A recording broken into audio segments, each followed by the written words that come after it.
hello, and welcome to the next game in British Dodge. Hey, at St. George. Yeah. So today we have Bedford Mighty Eagles against London Storm. I'm the commentator Tom Smith, and I'm joined by Tom and Tom. What a duo. Nice and easy. Let's see how this goes then. London Storm taking that third ball, going aggressive off the back, trying to get hit with this. Not getting hit, rotated straight back out. It's very interesting to actually play stuff like that here. We've got Storm who are quite slow and methodical. And it kind of matches the Bedford style, which will be. Oh yeah, for sure. We'll see how Storm play this. Bedford can switch it quite easily. They're very nicely there. Straight away taking that double counter. Yeah, Storm happy to put in 2 balls there on the attack, and Eagles happy to again put pressure on and get that counter in. Very early free throw there by Josiah. Oh, and another Storm reset. Bonsignori taking it. Oh, 2 hits for Storm there. Taking a 1 for 2 there. Storm being very happy. Yeah, neither of those free throws having the effect they wanted there. Find free throws used for disruption. Tried to use it there, didn't disrupt much. And another free throw. But no hits from the 3 balls there from Storm, so. Interesting to see so many free throws so early in the game. Yeah, both teams really coming out aggressive. So a bit of a trade going on there. Yeah, lots of trades, but just both teams struggling to get the ball on target. Goma not being hit by Josiah. Then going to the cross goal from town. But all over, nothing really coming of this. Very stalemate at the moment. And another free throw there from Bedford. Sharp being called out on that. Looks like took 3 balls there. Yeah, and Storm for the first time going to be up in this set by 1 player. 3 balls now coming up. They do make the hit with 2 balls there. Yeah, Goma being hit by 3 there. It's quite hard to drop balls. So 4-3 going into the last 50 seconds. Storm coming up with 3 balls, a very early free throw. And another free throw. Do you think the Eagles have looked at the Storm team and thought about their susceptible S2 free throws? They've done a lot. I mean, I can't say they've been that effective in this set, but they have disrupted the Storm. Maybe they're not even really overly concerned about not making the hits there. They're really, yeah. Storm just getting thrown off and not making the hits, which ultimately is enough. And that's another hit there. Nice little cross court. Josiah waiting for Tom's ball to check, then take it on the cross court. Leaving just the plant left. Less than 10 seconds. Gonna throw 3, but fairly safe balls there, yeah. And the set ends. A set for the Eagles.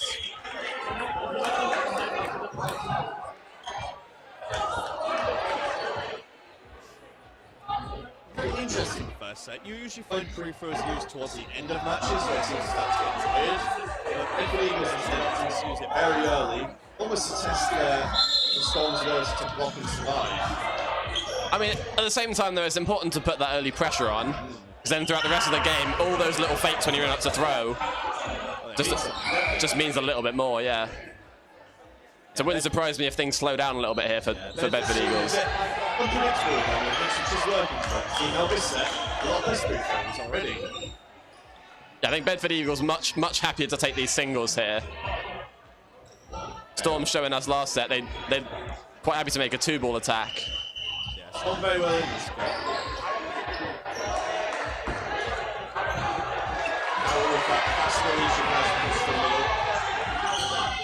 Again, not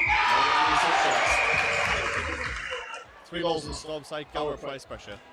And a big hit there. Fantastic shot by the players. And bounces straight to Sharp. Yeah, Sharp gets that trade back there. And things are even again. 5 players aside. Bonsignori releases. He dodges really in the middle. Back to 3 balls, so tit for tat this game. Back and forward. Yeah, throwing that 1 ball back and forth at the moment. Some great dodges from both teams here. 3 balls back to the Bedford side. Goma on the wing. That's a 2-ball coming in, but not going to make the hit.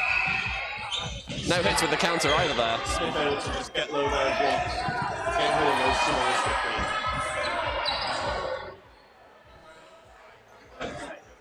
And there comes another pre there. It's going to be blocked away. And again, Storm just going to reset with 3 balls. See Storm is still trying to find their feet in this. Just checking Bedford Eagles play. Bedford again, they're tentative now. 3 balls. 2 ball release on me. Very simple dodge. There's again, nothing coming of this. Less than a minute left, and they're even into this game. Yeah, less than a minute left. 2 minutes played, and we're still 5 versus 5 here. And a lovely deflection catch there. Just turns into that, guides that block across to the middle. Yeah, Go will be happy with that. But lucky she got hit on that, but a great. Yeah, tough to do much about those deflections, but again, it does take a lot of teamwork to snatch those up and make them really count, so. It's the worst feeling in the world when you get a hit as good as that and it just gets caught off the rebound. Great shot, shine there. Also left to get called on that. Held back again, 43. Storm leading this set with less than 20 seconds left. And a big dodge there, but she does get hit. And Storm looking like they're going to secure this set, unless Mighty Eagles can pluck something out of these last 10 seconds. Both setting themselves for the catch there. You see both players there shuffling across to the right. And the pre-throw does hit there, but Storm, with a 2-player advantage, happy to take that. Burn down the time. Eagles are normally a very tactical, slow, but very careful of their team. Very quick at ingesting some pace into the game. But interesting, well, they're very cautious on this Storm team. Of course. Oh, and a very nice release there right off the start. Of course, Bonsignori on the Storm side, on the Eagles side, used to play for Storm. So playing against their old teammates here. And taking out lead. Yeah, Eagles starting to look confident now. Really quick start on that set. And they're up 2 players already. Go goes it, Noah. Go, sorry. 3 balls results. Took us 2 minutes in the last set to be 2 players down. Yeah, happy to take that trade there. Still keep that 2-player advantage. Storm will be happy with that. Still leaves them chasing. Oh, it's a big hit there. And a massive dodge in the middle from Potter. And all of a sudden it's only 1 player up for Eagles here. This deficit has been reduced quite quickly. Another free throw by Gower. Not converting the hit, and it's a 2-ball hit us town. Yeah, again, the aggressive sort of free throw coming in from Bedford Mighty Eagles, just not able to convert it. You're finding though on this Bedford Eagles side, when they are doing this in the counter, it's so effective. So yeah, very drilled at that 2-ball release on the counter. So maybe we might see a shift away from this free throw heavy game they're doing so far and go into this more relentless as it works. And again, you see it again, another double counter. Shine as well, halfway in the set. Just leave Shine and Potter against the 3 Bedford Eagle players.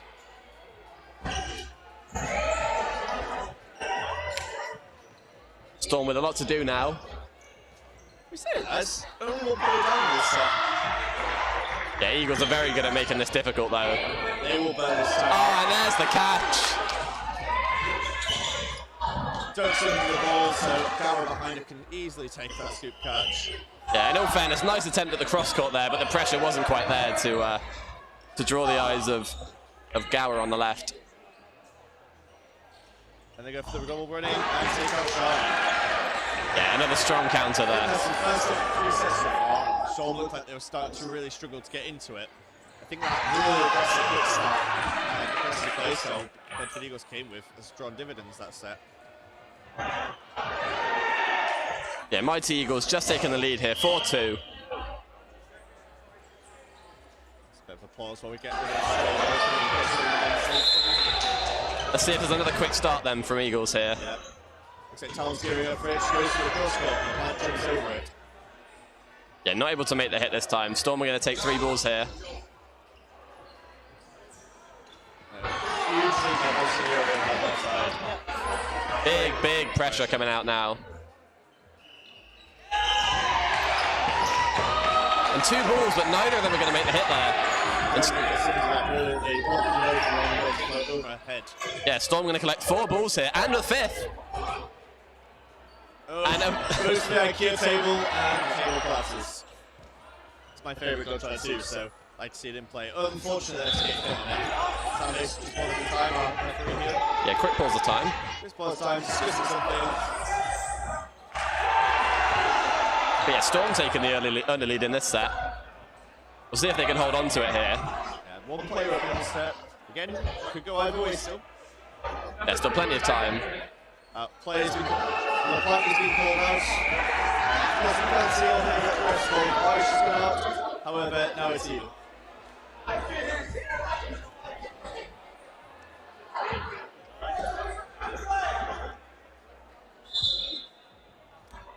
And we're back again. Back again, 5 on 5 now. Go pushes up. Smith calls back, settling down there. 3 balls to Storm side.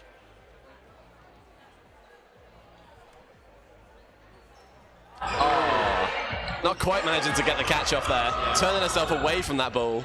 Morris is usually so good at those catches, turning into it. That spin on it, put on by Nagoma, made it really hard for her to sink it in. Fantastic by Talon jumping over that 3-ball attack. Yeah, really great dodge in there. Yeah, puts the pressure up, backs off, and then jumps over the balls as they come past. Yeah, Eagles hoping to get the advantage back here. 3 balls. Shine dancing over that line there, but managed to stay in court as Nagoma gets hit by that and again, 4 balls now for Storm. And they do make the hit. 3 balls on Shazaya. She tries to move her knees out of the way, but one of them clips her. 4 balls now over the Eagles. Shot to goal.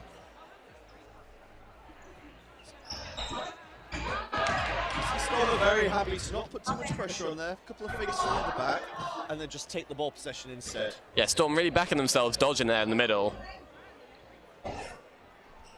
Oh, and Sharp does get down and manages to block those balls out of the way.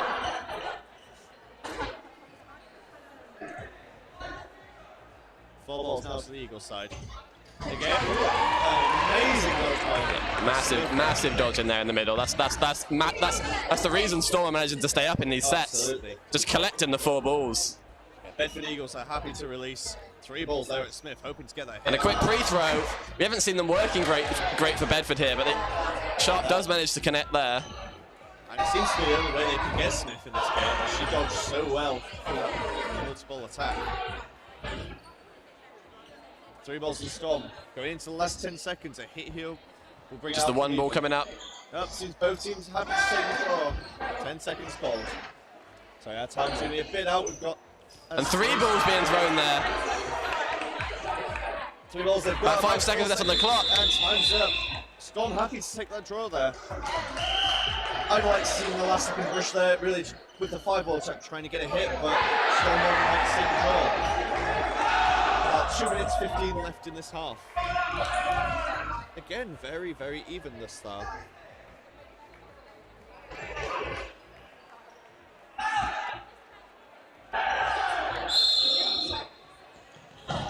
5-3 currently to Bedford Eagles. Tam comes up for that quick start. Oh, lovely catch there in the middle. Change over, quick starter, and just sunk by Lee there. Yeah, Storm making it look easy with that catch. And Gower unable to sink that one. Monsignor did so well running up court to get that block there. Seems to sprain her wrist a little bit there, shaking it off. We'll go with the last ball on Storm side, and they release 3 balls there. Yeah, look at the cross-ball court just catches her there. Yeah. Makes a big dodge out the way of the first 2, but she can't quite get out of the way of the 3rd. Yeah, Jones' first set on in this half, and unable to make an impact as they target her straight away with that 3-ball attack, knowing how much pressure she can put on. Oh, and the pre-throw does hit there. And Bedford have managed to equalise it here. They've really committed to those free throws for this whole half, and they're now really starting to work. 3 balls now on Storm side.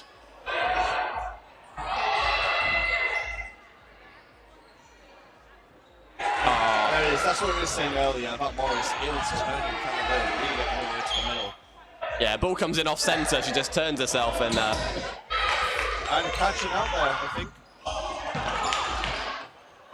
yeah, catching out called catching there. out called. Monsignor hits the outbox, but also leaving Storm with 5 balls. Do they make it count? No, Morris jumps and twists out the air. Really, really fantastic dodge there. Yeah, looks like she wanted one of them there, but just manages to pull her hands out of the way. Doesn't need it, 25 yeah, don't need the catch in this situation. And they go for the 2-ball on Jones. Yeah, really, really well drilled 2-ball there. 15 seconds to go. I know we're about 7 seconds left on our timer, so actually it'll be about 16 seconds at this point. And another big catch there. As you say by Morris, turning the body into that, pulling it all the way into it, just taking it if it lands near her. And Potter with 5 players to get out. She does dodge out the way of those. A couple of seconds left in this set. If you're a Storm side, I mean, 7-3 down against Bedford Eagles at the half. It's not too shabby. It's been a strong performance so far. They're looking really good in the middle there.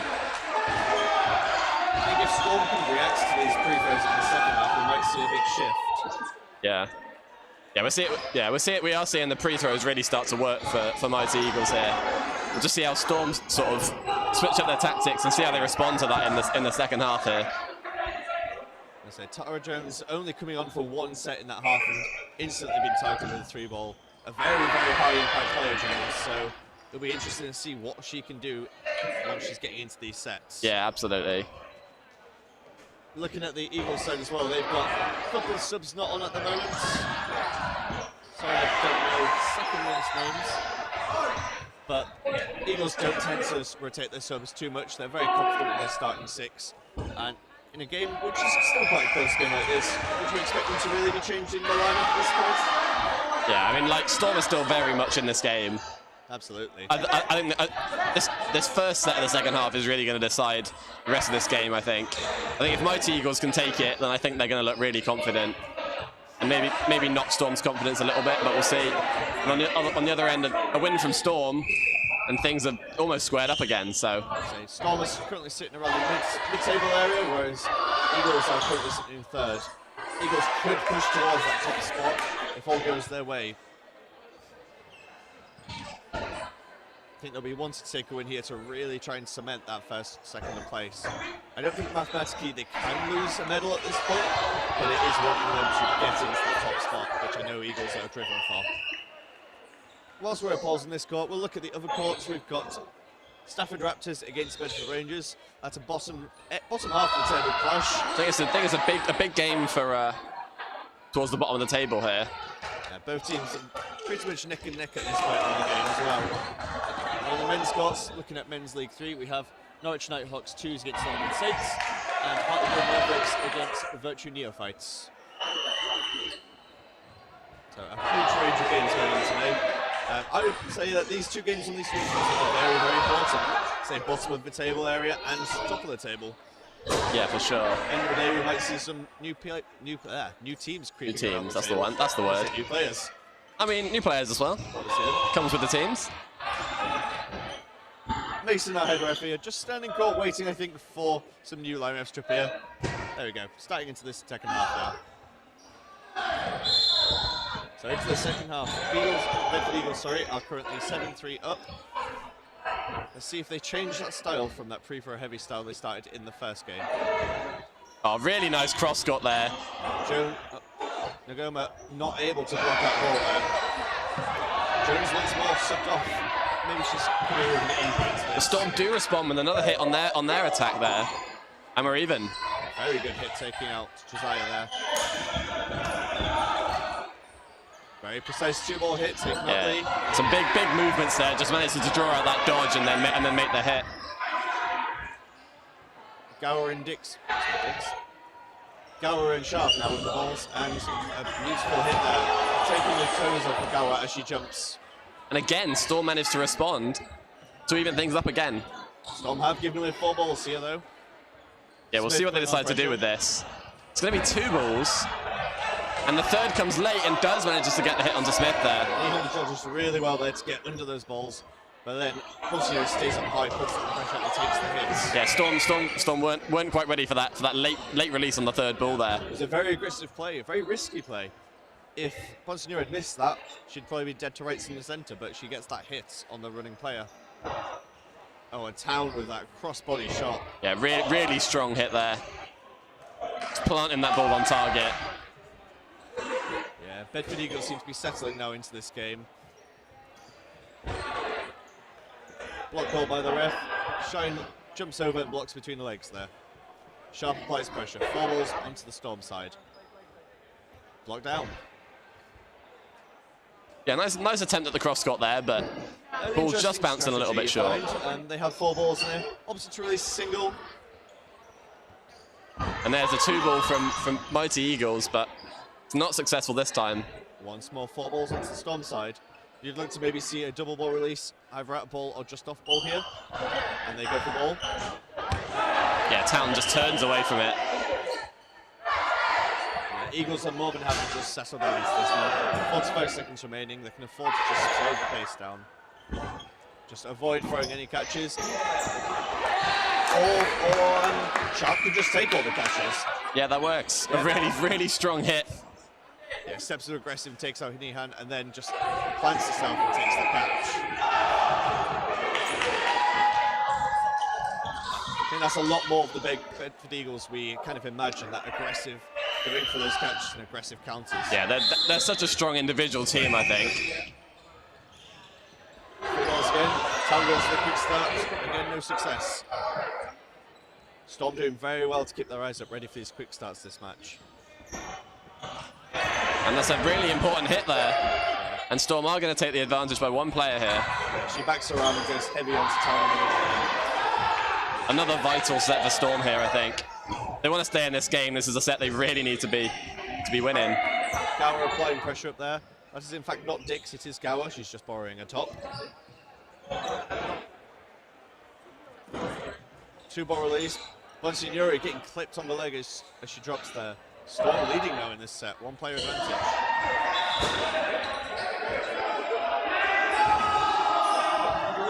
And the ref's opting to pause time for something here. Discussing something. Of course, we don't know what's going on in the ref box. Just see the outcome is. Also on the policy, let's look at the scores on the other courts. I would if I could see. Nope. Could you see anything, Tom? I can see a lot of players and some dodgeball, but I can't see a scoreboard. So no scoreboards showing that court. No scoreboards showing the court next door. Block's been called on this court. Town comes back in. Oh, I think it was that. I think, actually, look at what happened here. It looks as if the hit of the Town was called as a ricochet bounce up, because it did bounce into Morris, but I wasn't sure if it was a bounce or a straight catch. They have called it a catch. So the player goes on the Storm side, and Town comes straight back in. So actually, Bedford Eagles now 1 player up. Shine with the single, just applying pressure.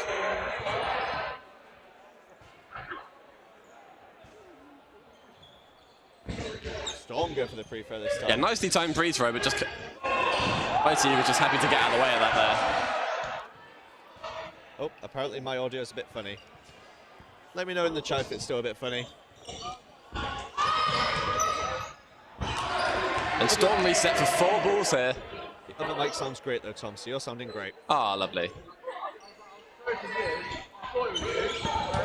Oh, Storm just don't quite manage to make the hit there. That's very unfortunate, with 3 balls released as well. Just keep an eye on chat and let me know if there is still audio issues here. Though if there's audio issues, you won't really understand me, so. Thank you, Cole. It has been better, he says, as we've gone on. Oh, and a very strong. Yeah, that 2 ball release there. 1 going high, 1 going just at the knees. He jumps to the first one and getting clipped on the second. Yeah, that cross-court hit really having an impact there.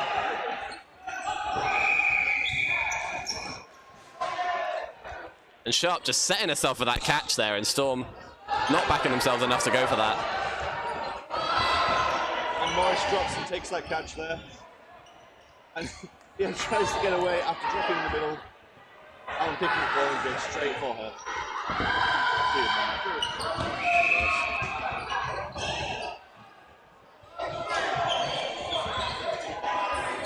And Mighty Eagles coming out. They do throw 4 balls.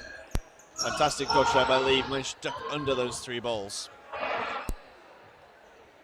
But 5 players to deal with here on the Mighty Eagles side. that's going to be time. Quite a convincing lead now for Bedford Mighty Eagles here. Yes, the halftime really doing justice for Bedford Mighty Eagles now. And Storm not really reacting to the aggression that Bedford Eagles are coming into this. Still, we've seen comebacks better. Only first it's done at the moment.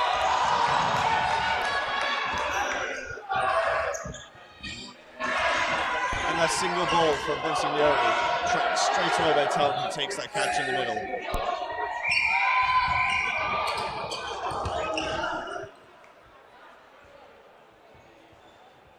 And Storm going to be a player up now, but with only one ball. That is a hit. Single there by Talon. Yeah, very strong. Onto LaPlante. Yeah, Mighty Eagles really getting into the game now. Back in those singles, making the hits. And Storm just haven't been able to have much of a response to it.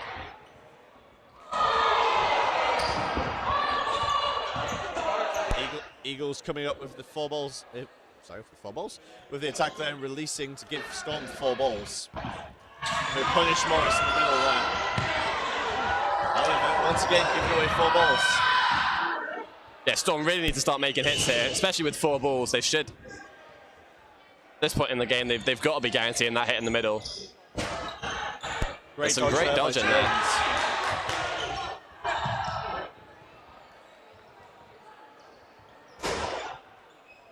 Storm coming up with 3.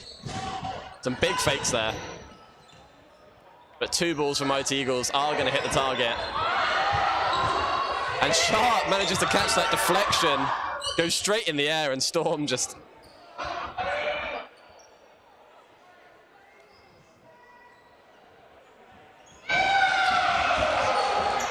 Yeah, another really great multi-ball attack from Mighty Eagles there. Happy to throw those balls here. And there's the double counter. Again making the hit. And Sharp with 5 players to hit here. Yeah, Smith is all on her own here against this Bedford Eagles side. Gower. And there comes the double counter. One high, one low. She ducks. Yeah. Josiah seems to apologise for that one. It didn't seem to go over. House went high, Gowers went low. Yeah, it seems to be a bit of a miscommunication there from Mighty Eagles. But Town happy to jump over those 2 balls. Yeah, very strong 2-ball there. Town jumping straight over to give Bedford Eagles these 2 balls. And she goes aggressive with it. Yeah, Storm will need a little bit more now in this set.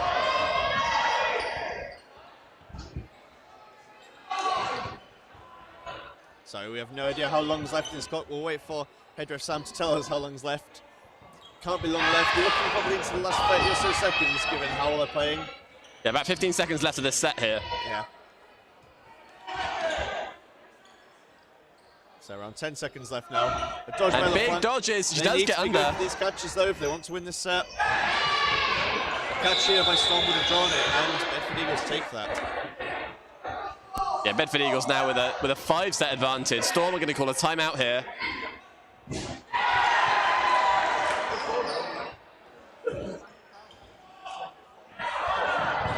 Yeah, Storm with a mountain to climb here if they want to try and come back. Yeah, Probably not enough time left on the clock, but take a quick timeout maybe to try and grab a couple of sets towards the end of this.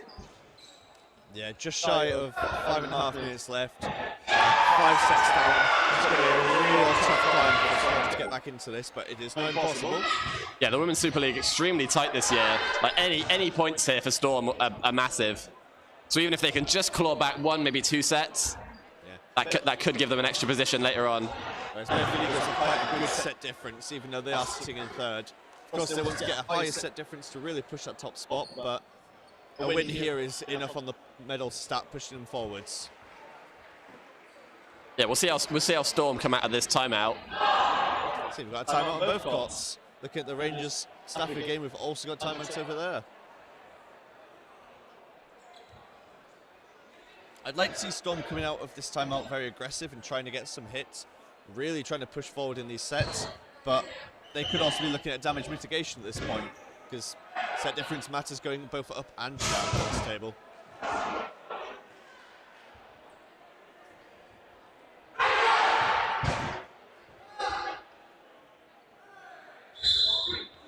And we're back. Looking at 5 minutes 30 left in this. A quick 3 balls here for Mighty Eagles. Apologies for timers on the scoreboard. I'm not sure what's going on there, but we'll try and keep you updated as much as we can. And Josiah running backwards, manages to pluck that ball up. It's not negative 9 minutes left on the timer. In fact, it is probably around 5 minutes left.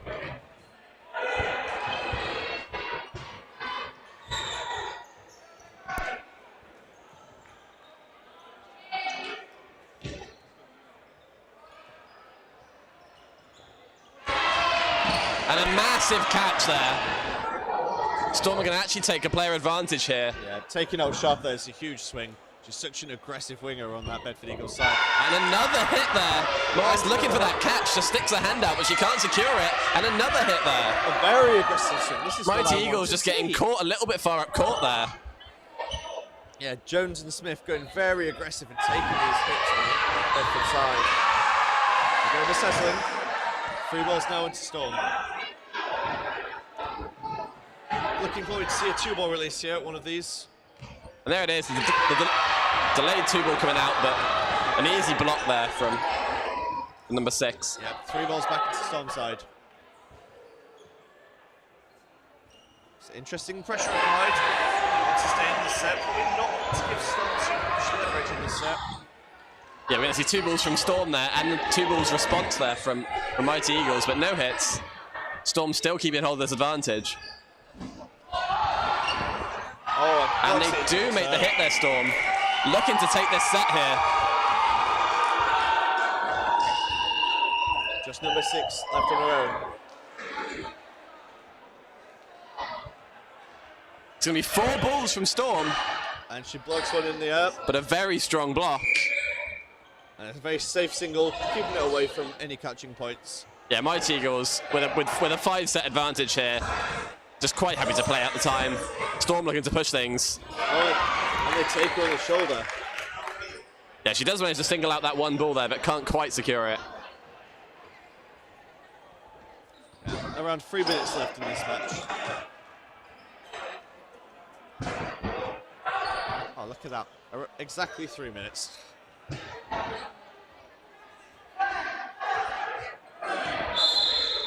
So looking into the shot set, just under 3 minutes left, and the score is currently 13-5. Again, another aggressive set for Storm will at least pull them up. They could realistically get 13-9 in this match, and we'll just see them getting, well, only losing 4 set difference there.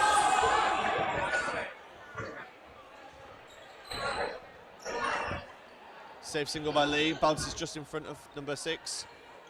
Yeah, big pressure from Storm, managing to grab that 3rd ball rolling up court. Yeah, I'd like to see Storm going very aggressive into this. Probably best to aim away from the ball in this situation, really try and push, getting the player advantage early for the Storm here. Of course, shutting down that. Oh, And a big cross court there from Gower. Gower's cross court there, taking it to Goma. Very strong cross court. Yeah, really great fakes from Bedford Mighty Eagles here. Storm happy to settle with 4 balls here. Might look to see a 3-ball release, taking out one of the middle players. And they do. 3 balls. Gonna see 3 balls in there. Some dodges, gets out of the way of that. Gower showing her football skills, just kicking the ball off to the side, making sure they retain 4. And Eagles now with 4 balls. They do make the hit. In fact, they make 2 hits there. Yeah, Shine unable to block hers. This one drops next to her knees. The client sends the ball up to the commentary box. Yeah, Storm really need a hit here. And they're going to release 2, a ball, but again, they're not able to convert. Best going aggressive. It's best for them to really be targeting that middle array of players in order to get an advantage in this set. There's 2 balls, a big block. Jones, yep, good at Jones. Right up to take an aggressive play there.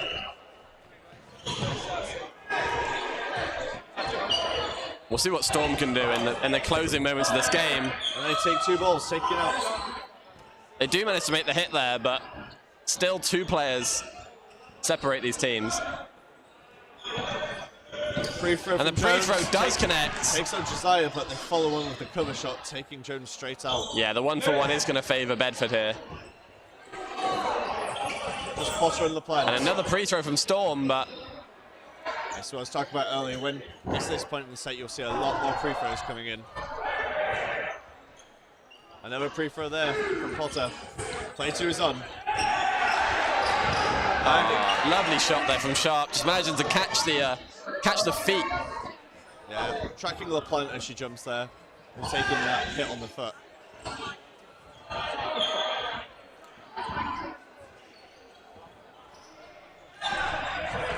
Only a few seconds left, and Mason blows the whistle. This will be a 1-minute set. We've got the time ready for it. So score at the moment, 15-5. This 1-minute set means Bedford Eagles have won this match. Now it is just playing for points. Storm are looking for all the set difference on the board right now.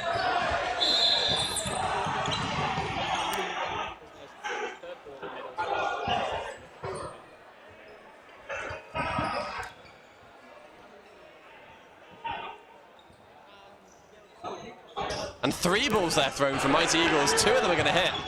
Taking out Lee in the plant there. Apologise, our visuals have come down. We're going to have to cast this for you now. The Storm are coming up with 4 balls. They managed to get 2 balls hitting onto the middle players of Bedford Eagles. Storm now left with 1 ball. Yeah, both teams even here. 4 balls for Bedford and 1 ball for Storm. They release a single at Storm, they release another single at Storm. Storm walk away and dodge. 3 balls now onto the Storm side. 2 balls on the Bedford Eagles. They're even in the set, 4 players apiece. So around 10 seconds left in this. Storm going to throw all 3 of their balls there. And they Potter take drops the catch, but can't quite make it. There is a catch by Ngoma there, which brings the player in, and meaning the set goes towards Storm. 4-3. So your final score in this game, 15-7 to Bedford Eagles. A very good game. Bedford Eagles really seemed in it throughout, I feel. Testing them in the first couple of sets with those pre-throws, and then really switching it onto that aggressive counter, which ended up winning them that game, I feel. Storm just didn't know how to react to it, just so aggressive up court. Anyways. Yes, Storm just didn't quite have a response in that second half there. No, it's a fantastic game there. I think you'll be abandoning me now, Tom, won't you? Potentially, or maybe I'm still here. Well, I could be joined by another commentator, or it could be Tom. We'll By the way, plenty more dodgeball here to watch today, so stick around for that. We've got 4 games left on the stream here of Women's Super League. Oh, it turns out, Tom, you are sticking with me. Manchester Bees against Leamington Spartans. In that case, we'll be back with you in about 5 minutes' time. See you then. Bye-bye.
basket, so he's just looking for an outside of the body throw, maybe onto the foot. We see a couple of responses there, and 2 catches from Phantoms, and just like that, this set's been flipped on its head.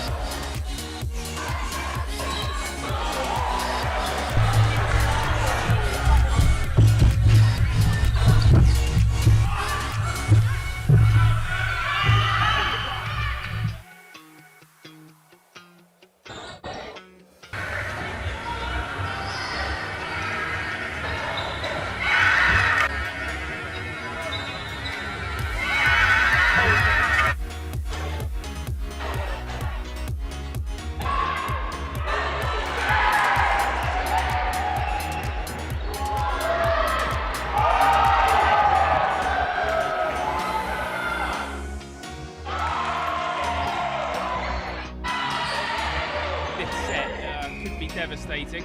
Great block there. 2 amazing blocks. 3 amazing blocks.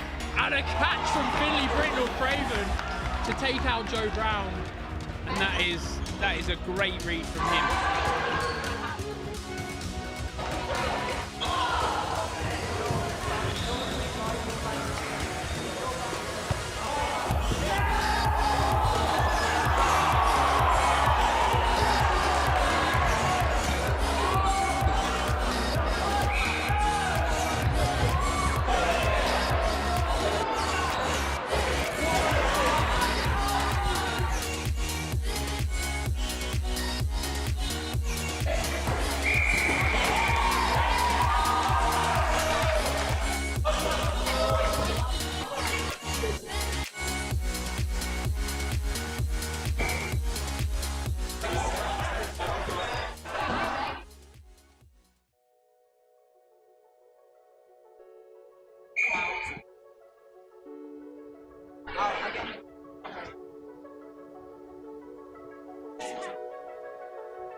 We are back for the next game. We're just coming towards the end of the warm-up here. We're going to have Manchester Queen Bees versus Leamington Spartans. Yeah, Manchester Queen Bees here sitting at 7th in the table right now, as Leamington Spartans currently at the top of the table. But Leamington Spartans on a very good form, but Manchester Bees are currently on the way up. Taking draws off of Derby Phantoms a couple of meets ago, and playing all round much better at the moment. Especially after quite a rough start to season, losing a couple of key players to other clubs. Yeah, a lot of reshuffles in the Women's League this year. A lot of players switching around teams.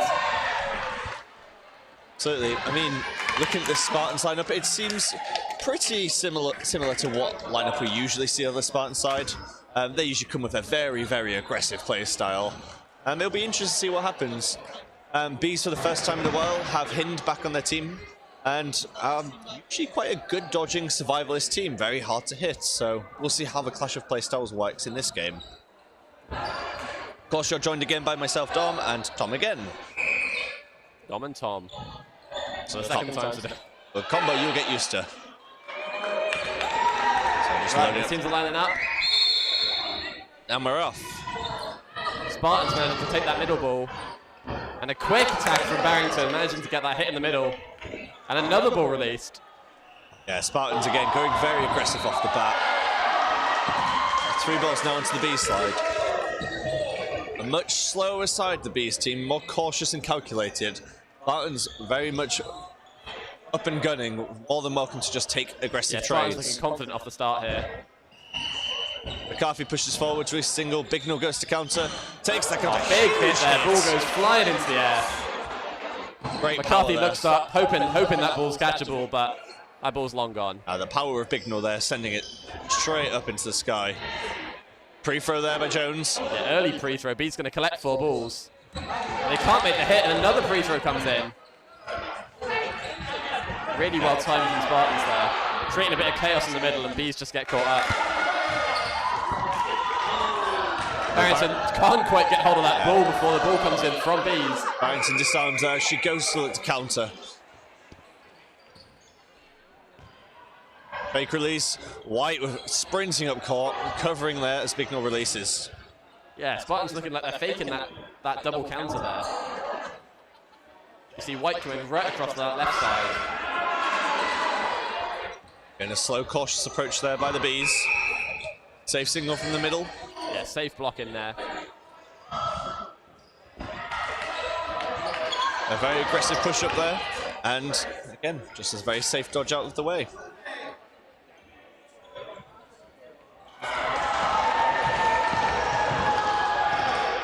That cross court by Millington there. White thinks about it. Almost that deflection there, but... Yeah. See, White goes to drop a ball there, tries to think to go for the catch or not. And there's 2 ball, does make the hit. Spartans now taking a 3-player advantage. Just under a minute left of the set. We'll see how Bees respond here. Again, safe single at ball. Bignell blocks it away.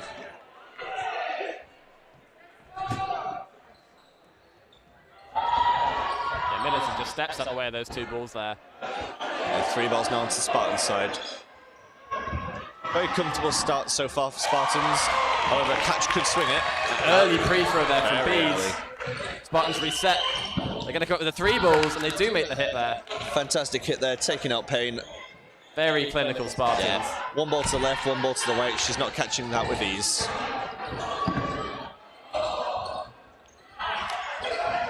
There's the blocks 2 ball counter. And fantastic 2-all.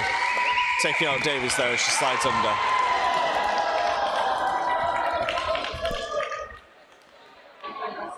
A very good start for Spartans in this game.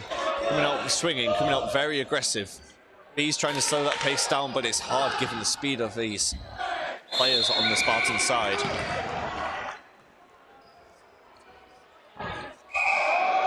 Oh, and that quick start takes out Ward as she goes to block, covering the middle players.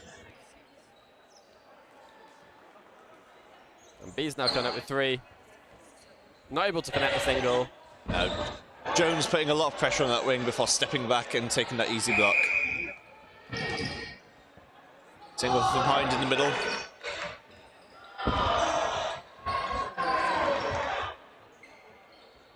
Barrington with a huge fake. Jones clips the heels.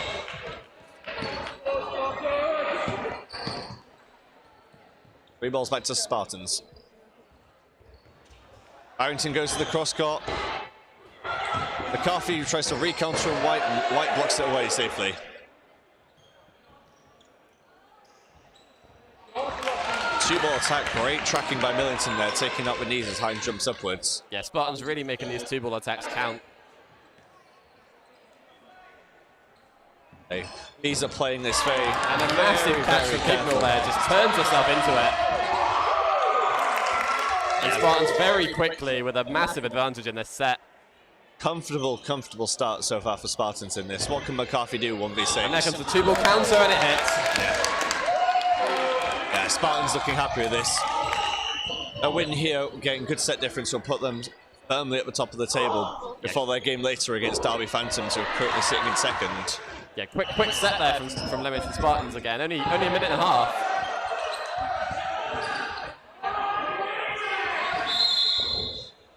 Yeah, they're looking very confident this game, Spartans. And B is managing to get that third ball there.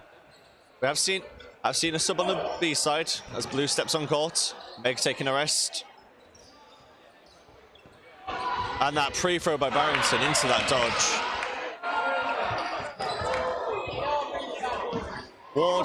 Ward being called bounce, looking a bit of confusion there, but ref's doing well to leave her in a bit of limbo until they decide what to do with her. And big dodges there. Bees are gonna get 3 balls here. Only one down on the B side.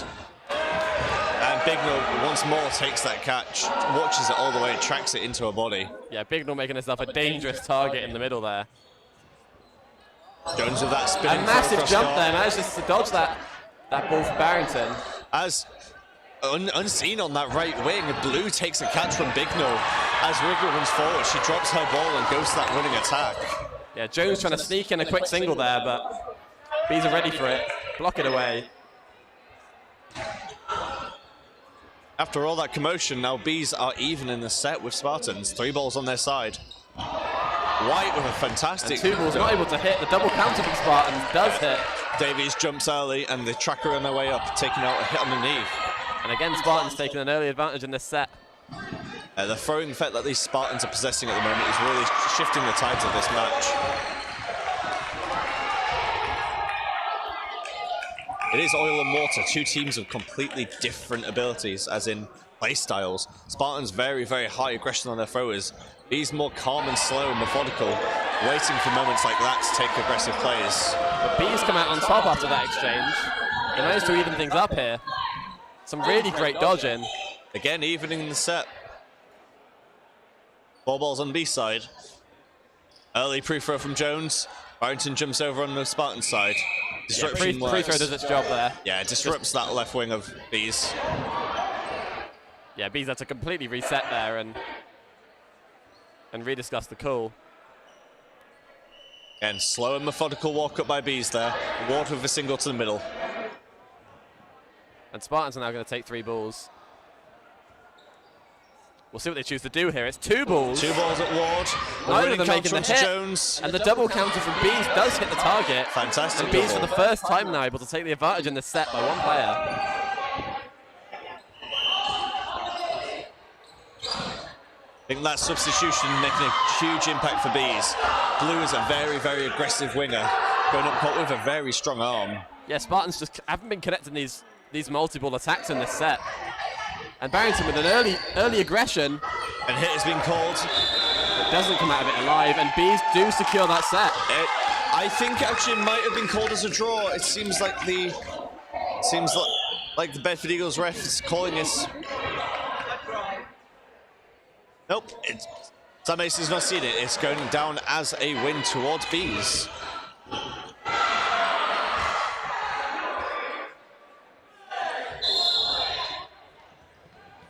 Again, Blue now winning the middle ball for Bees. Yeah, that middle ball now firmly to Spartans for the first 2 sets, but... Yeah, that subbing of Blue on has really made the difference. That and a big hit there from Jones.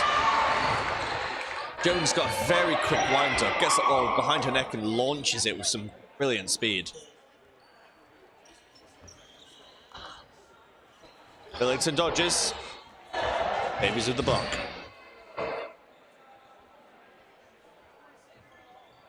Yeah, and we'll see Bees now coming up with 3 balls. Gonna release 2. 2 balls at Barrington there is risky. She's such a good person getting low, blocking and surviving beneath there.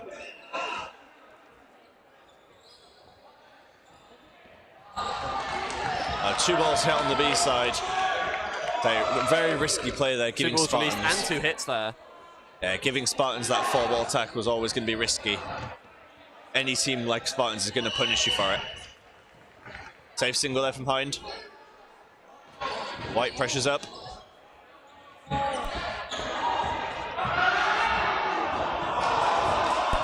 early pre-throw there from Bees. Spartans just going to reset, take 4 balls. A bounce, 3 balls, sorry. A bounce being called. Looks to me like Blue has secured that catch, but ref's calling bounce. Again, he's tentative up court, not looking to take a trade there when not needed. And the ball's going to go up in the air. Spartan's going to run forward to try and take that.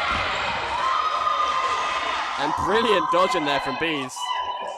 They are going to start clawing back at the advantage that Spartans have got.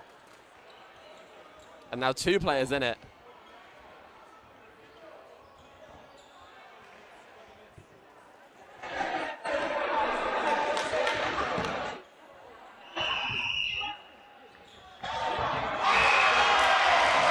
And Spartans now currently 3 balls.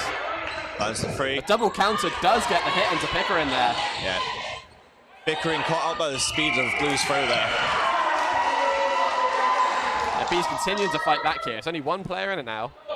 Yeah, this Bees really not wanting to go down without a fight here. They've been down at the start of a lot of these sets, but clawing it back. Some really nice releases there, but Jones is able to tuck herself out of the way, get over the top of them. Yeah, Jones dodging well, taking the sting out of those throws. Oh, and a fantastic clipper there, taking out all the toes of Harry Bignell. We've got just over 10 seconds left in this set now. A late hit from Spartans should secure it. And they do make the hit. Late hit. Oh, and Blue goes for that final hit. But Bees not quite able to. And oh, it is a close set. Bees. Yeah, very tight at the end there. Bees managing to bring it all the way back, and then just a very last-minute hit from Spartans. Just lock out the set. A lot of these sets have been so close. The score currently of 6-2 not really reflecting how each of these sets have gone down to the last few players.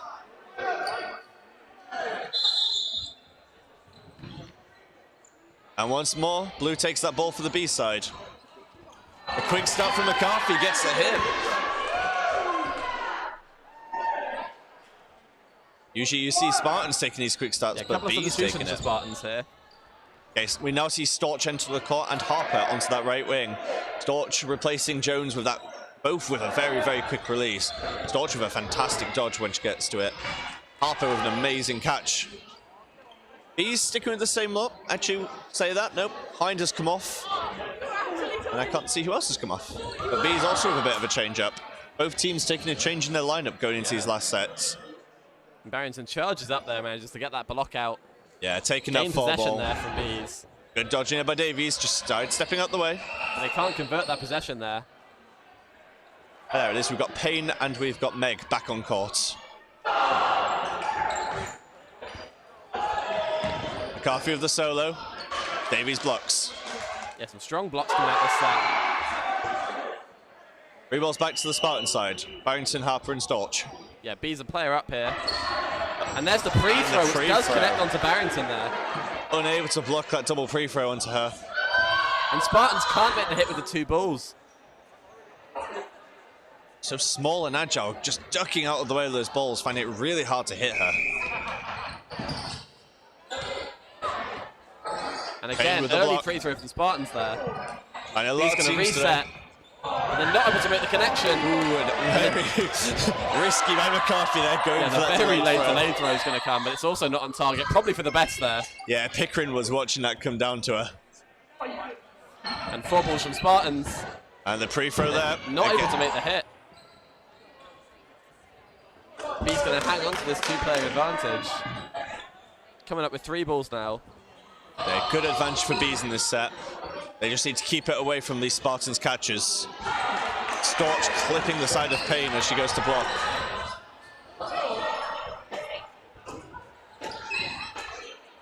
Pressure applied. 2 more releases Storch. Fantastic dodging, blocking in the air. Can Spartans flip this down his head now? Going into the last minute. Unable to convert the hit on Spartan's side there. Now leaving Bees with 3 balls. Around 25 seconds left. 2 balls once again, release the Spartans. A hit here onto the B side will make it a draw in this set. No hit hits on either side. B's currently one up in this. Storch goes for the delayed release, and the set goes to Bees. Yeah, Spartans throwing all those balls in the last few seconds of that set. Into the final minute set now. Spartans looking disappointed in this. Big Nortonian team, go on, get your heads in it. We can win this set. Only 6-4 up. Bees will be very, very happy with this performance.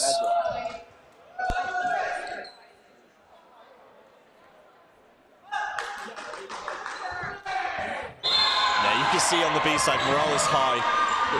Very quick 3 balls here. Yeah. Bees are pushing this top team, such as Spartans, all the way to the wire in this first half. They're looking pleased with themselves. McCarthy with a safe single, keeping it away from White. Oh, almost a catch there. The Spartans do go a player up now with 35 seconds on the clock. So Spartans will play nice and safe Bees now. need a response here. Yep. Opting not to go for the counter there. They're going to recollect these 3 balls.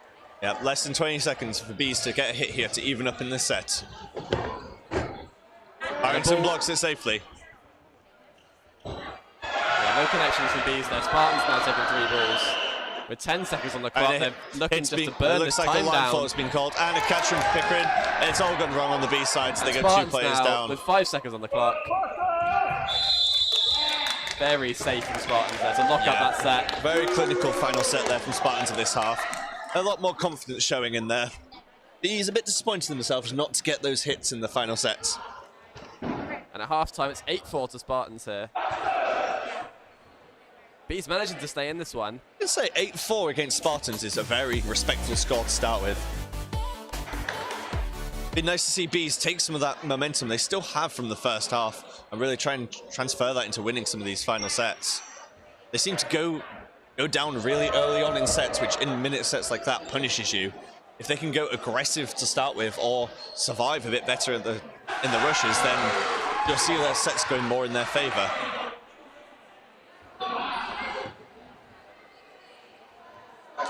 Nice on that. There we go. What would you like to see into this half, Tom? Well, Spartans have looked very strong in the middle. A lot of big dodges. I think the single balls from Bees just haven't really been hitting there, compared to Spartans, who have just been making the singles count. Again, Spartans are a very strong throwing team, so it's fairly easy to do.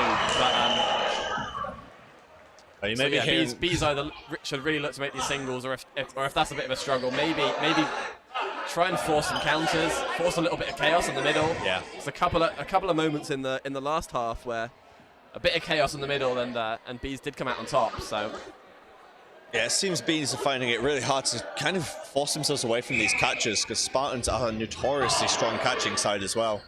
So maybe they're not backing their singles as much and backing their pre-throws, but they're still in this game. They may have heard a bit of commotion on the court next to us here. It is Valkyries versus London Storm seconds. Again, we're not sure of the score, but the game looks very tight at this point. Lots of celebrations from the Storm side.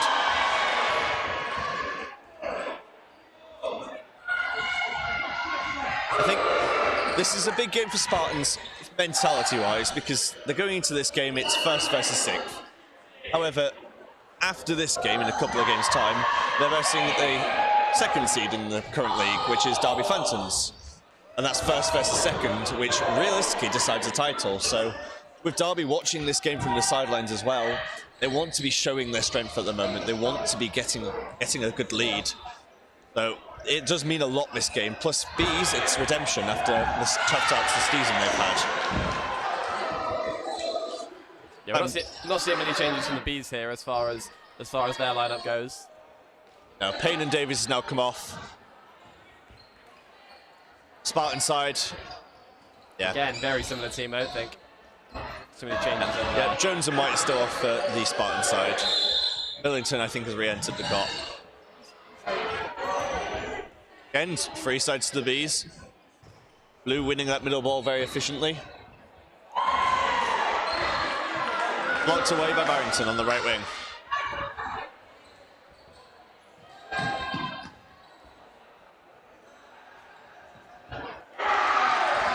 Bees are approaching with 3-ball attack. Blue with a single, unable to convert to a hit, and Millington jumps out the way of it. 3 balls now to Spartans. Barrington calls a release. A couple of fakes first, Storch with a single. A fantastic dodge there in the middle, jumping out the way of it. 3 balls now onto the B side. A lot of back and forth this game. Just apologise, we're just sorting up the scoreboard to the side. It should be fixed any second now. Score is currently 8-4 towards Spartans. Safe single there from Blue on the left wing. Barrington puts up the pressure.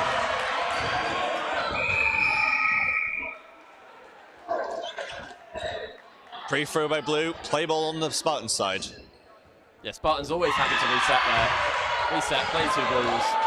Yeah, Meg just jumping out the way, getting her arms out there. Again, all this back and forth this game.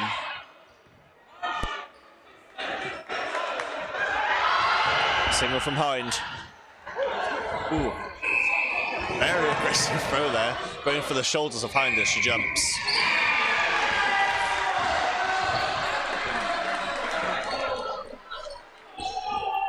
Tan gets out of the way of that ball. Millington goes to the catch, gets clipped as she goes for it.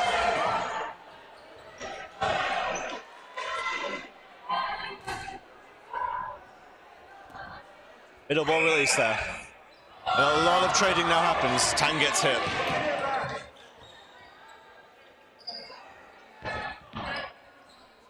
Yeah, both teams now equal again.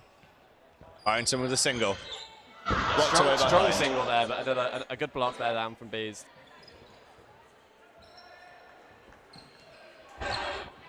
He's slowing the game down a bit.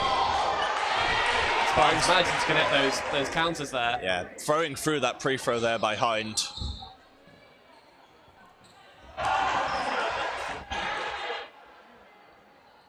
Bees really trying to slow this set down. Spartans not really playing into it. Still going with their usual aggressive style, not afraid to take that double counter. Blocked away by Crawford.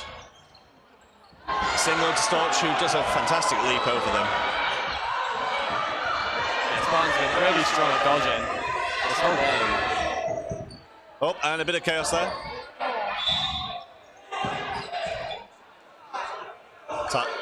Full time called. Yeah, seems a bit chaos at the end there. As McCarthy rushes forward to get the hit, gets hit by 2 balls just to really double down that she is out. Of course, there's no mean spirits in that throw. They're just unsure if she was out or not. But yeah, set goes to Spartans. 10-4. Lots of celebrations on the court next to us. Storm 2 are currently up in the set against East Anglian Valkyries. Some line fault there off the start. That's unlucky for Bees. That's not what they're looking for. Yeah, you don't want to lose Blue this early. Immediately going to be a player down. Ooh, and Carper almost manages to secure that. Has a couple of tries at it, but can't quite secure. fantastic effort by Harper there. It was Sunky to Miller. She drops for the second attempt, but McCarthy's spin really pushing it through her. And 2 balls do hit here. He's going up in the set now. Great honest about Lottie Millington there. I couldn't see a hit from this point, but she clearly felt a hit and went for it. Oh, and the double drop dodge. Yeah, really great to get out of the way of all 3 balls there. It's not something you see too often at this level. People dropping and diving all over the place. Yeah, B's going to take 4 here. And the free throw gets blocked down. Yeah, Meg blocking that ball out of the way very quickly. And meanwhile, a hit onto Spartans there. Spartans do respond with a hit. Can't evade that one. 3 balls now back to B-side. They're still leading 1 player up in this set. Another pre-throw again. Play 2 on. They dodge a pre-throw by Storch and they release. Yeah, Storch goes down, sets himself for that catch. Yeah, Bees don't want to throw into that. 2 balls sail over the top. Oh! Lands right in the breadbasket, but unable to control it as it potters around in there. Yeah, nice little cross-court shot there, just playing with the angles, making that catch difficult. And a double free throw for Bees. Play 3 on. All 3 balls released here. taking out McCarthy.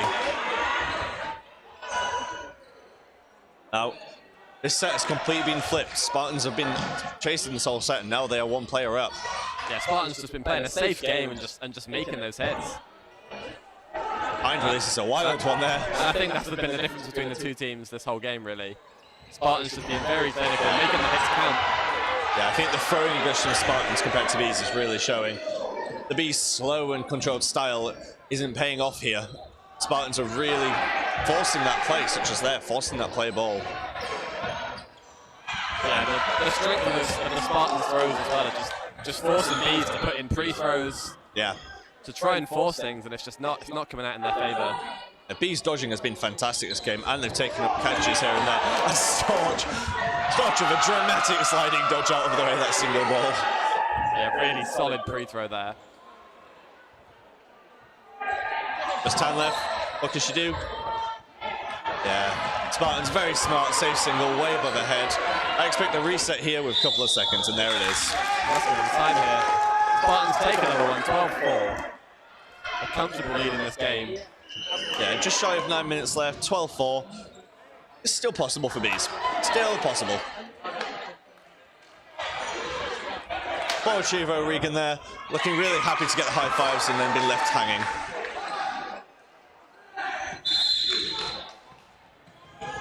So, 12-4, they are only 3 sets down in this. It is still possible to come back very, very, very quickly.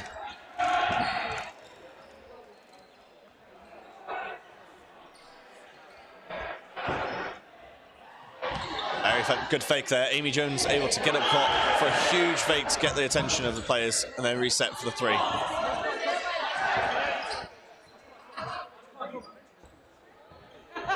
Actually, Bees take a bit more oomph in this half, really go for these hits. Good release there by Davies. Barrington blocks it. Crawford rushes forward, takes the post release, which Jones counters. That's what I want to see. I want to see that aggressive play that Bees can bring to this, not be put off by the Spartans' power throws. Yeah, they're really giving it a go, trying to force everything here. Yeah. But Morris is called invalid on McCarthy's throw there. Time's been paused just while they discuss this invalid attempt.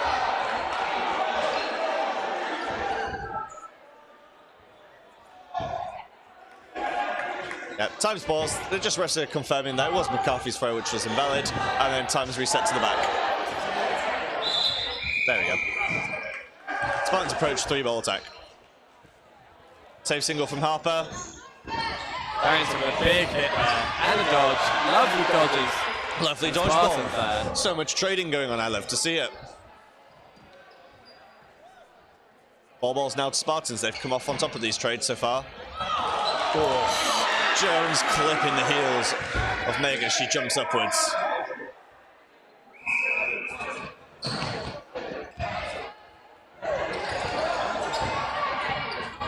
Timed with the single. Just been held back there.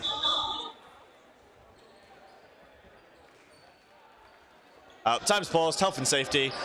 Sam Mason, head ref, has noticed that there is a necklace on court. Of course, safety-wise, we need to make sure no jewelry is on, just to make sure no one can get injured. 3 balls onto the B side. Safe single from Payne in the middle. Coach blocks away.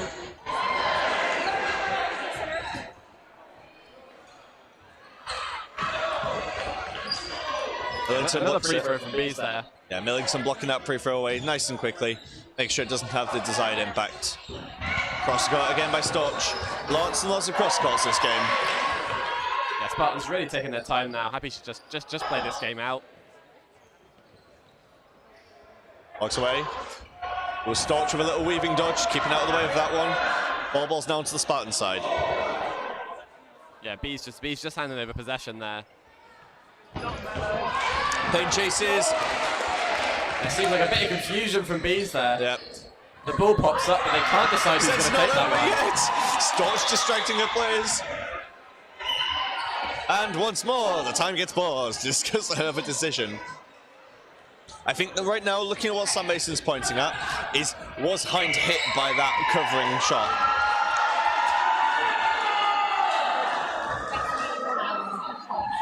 Yep, so what they were saying there is the shot which it hits, I can't remember who it hit by now. Hit a player on the B side, popped up, Hind went to go for it, didn't go for it, and the other player got hit. They were just deliberating if Hind got hit in the process.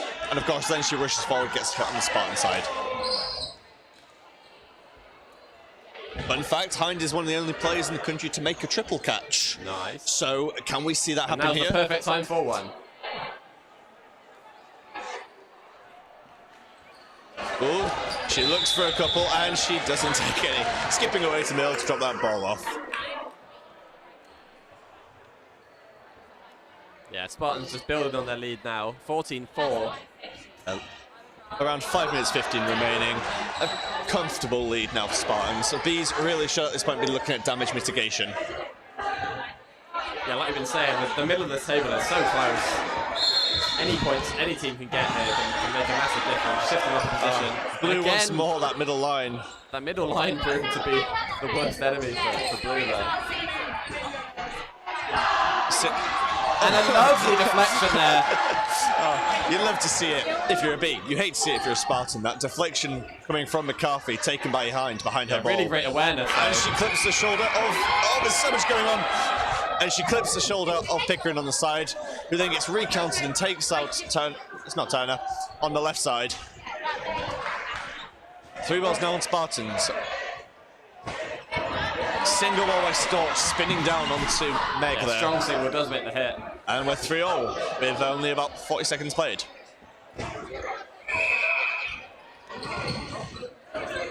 Safe single there from Jones. Yes, lots of between those two players there. Spartans not really needed to take any risks at this point. And it's 2 balls from Bees. And there is a hit on top of that. Yeah, hits her wrist there. Any connection above the hand is classed as a hit, and it looks to hit her wrist. Looks like she injured it as well in there, so I hope she's okay with that. Yeah, 2 balls released, and big dogs there.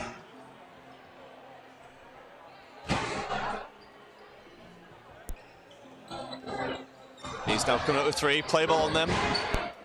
3 for unsuccessful Jones. And a catch from Jones. Catching out. That's fine, hands went up. Catching out, hands went up, so she's like, no, it's okay. Game carries on. And we're pausing time again. As the ref's deliberating who got caught. Mason saying, one of you was caught, I can't really tell. When the balls are in the air, no one knows. It seems to be that he's probably going to call either McCarthy or Davey out here for that catch.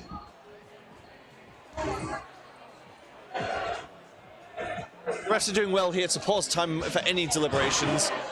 I know it may seem quite of annoyance to the players on the court and any viewers, but it's to make sure we get the right outcome in every situation. Yeah, dodgeball's a tough sport to ref. Oh, A lot can happen in a very short period of time, so occasionally you will see the refs there just having to pause. Yeah, they can stop with their line refs. Yep, they've paused time, they've come to the conclusion that it was McCarthy's ball what was caught, and they're moving on with it. It's another big dodge out of Bees here. They're going to take 3 balls. And they're really looking for a hit, and a double free throw. Dodge and a block, Storch for the big dodge. Storch with the drama dodge again. And we're back where we started. 3 balls for Bees. She's so agile and so quick to get across court, Storch. Bounce has been called by closest ref and main ref. 3 balls onto the B side. I imagine play 2 is coming on here. Massive free throw from Storch. Barrington just applying the pressure up court. Barrington playing with Davies here. Davies is loving it. Love that bit of sportsmanship we see on the ground here. About 30 seconds left in the set now. Barrington blocks away. Strong throw there from Davies though. That ball's not live. Blocked away by Barrington.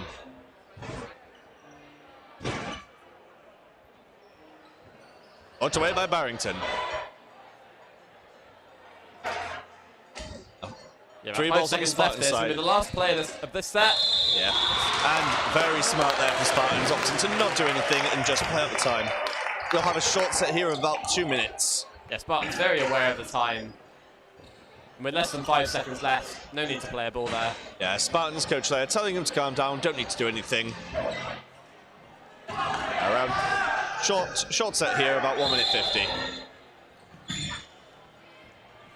Third ball comes across the B side. Blue managed to stay in the lines this time.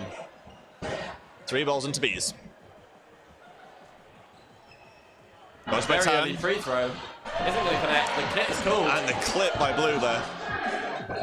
And Bees do take the advantage now early on.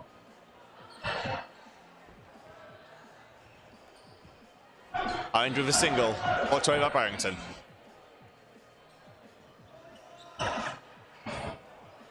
Spartans now 2 balls. A response from Bees, but no hits.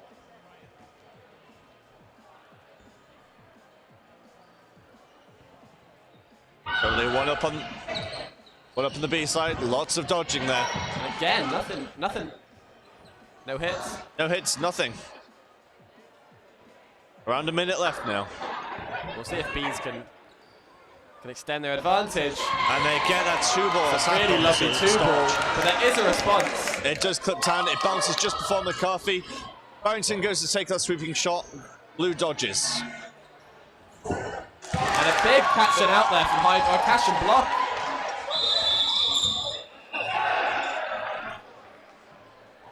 And the time gets paused for the 17th time. Yeah, refs was discussing whether Yeah. that was a catch and a block or a catch and out. It could be a catch and block, a catch and out, or it could be a hit before catch. Of course, we'll leave it down to the refs to decide.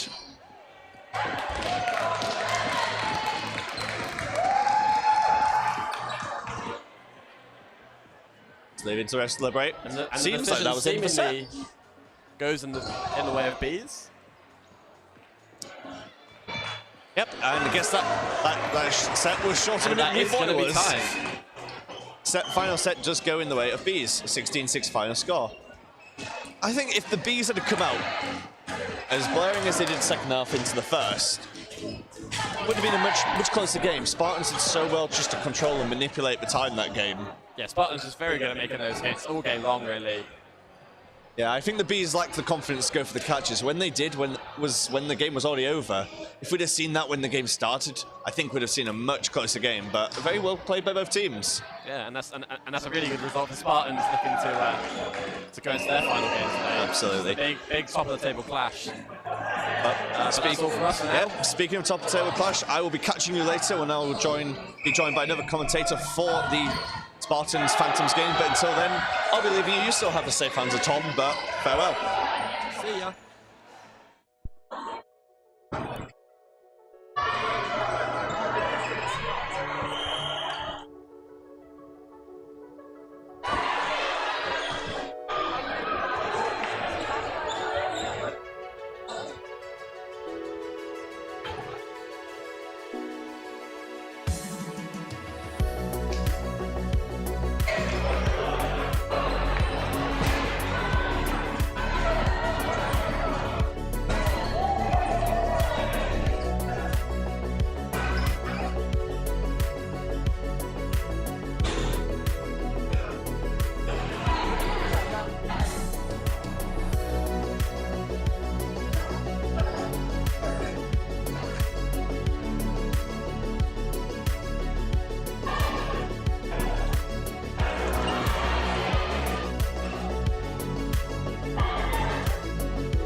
so he's just looking for an outside of the body throw, maybe onto the foot. We see a couple of responses there, and 2 catches from Phantoms, and just like that, this set's been flipped on its head.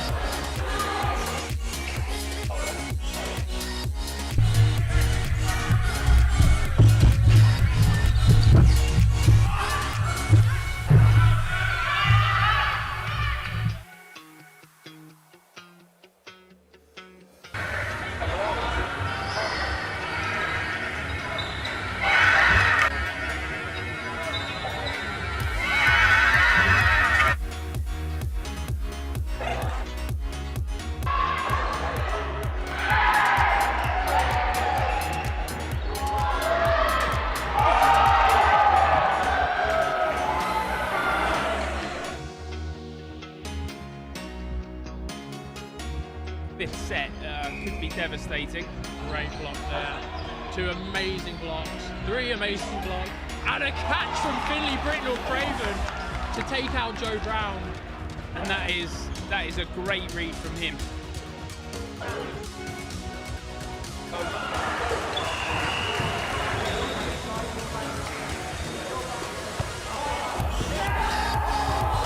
Pretty sure it can go, but it might not.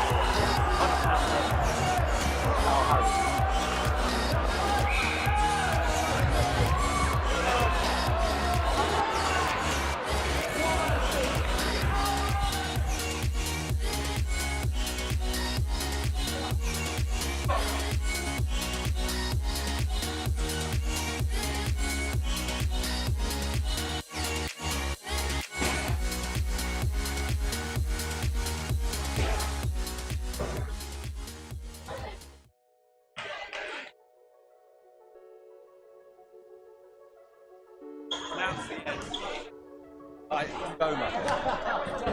Dude, Goma. Oh. It's not like Goma, it's like Bro. Okay, yeah. Be in there, but don't overemphasize it. Then he crits. How about you?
Hello and welcome to round 8 of the Women's Super League. This is your 3rd game of the day.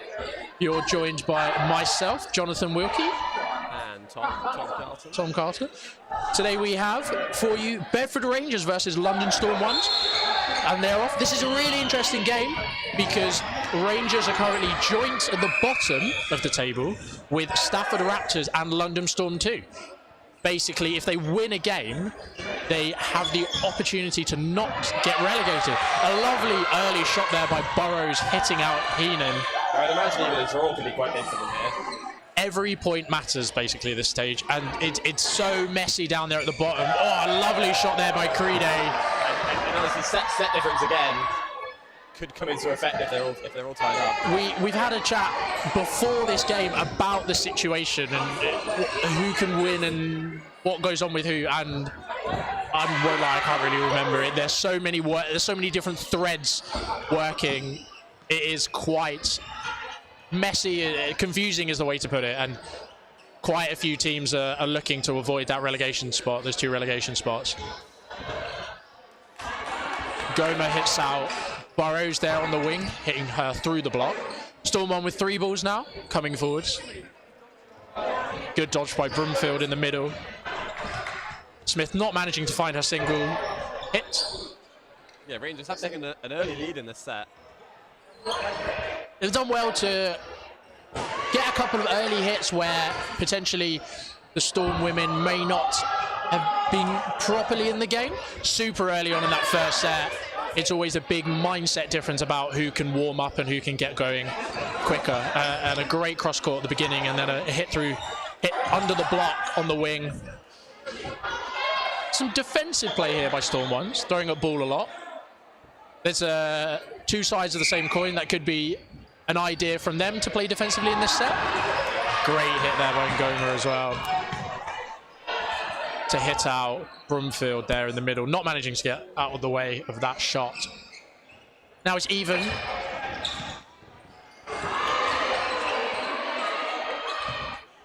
Yeah, nothing from that attack there from Rangers. Storm going to take 3 balls here. Another lovely shot. Followed by the block on the counter. They're really nice. Storm going to take the lead now. Storm utilising Goma's arm here. 3 hits. Not managing to get that block away. Commentator's curse. Strikes early in this game. Storm coming forward with 3 players. Good block, holding for 4. Yeah, really nice managing to get out of the way of that 2-ball attack there. And I think 4 balls for Rangers now puts them in a really strong position to try and close this set out. Not managing to convert the hit, but still getting possession. Storm maybe playing a bit. There you go. Yeah, almost managed to catch one of the Rangers players off guard there, but. Well, I think they realised how little time was left, and they were put in that situation quite abruptly. It being quite a even matchup until the hit there on Ngoma moving forwards. Heenan winning that. Storm going to come out with 3 balls. Not opting for the quick start. Yeah, happy to take things slow here.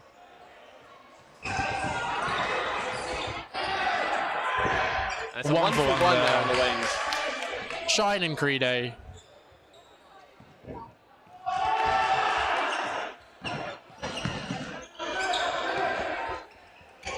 Very close. It maybe looked a bit closer from this angle, but that block inwards was very close to LaPlante. Good dodge there by Burrows just to get over the ball of Ngoma. Rangers coming forward with 3 balls now.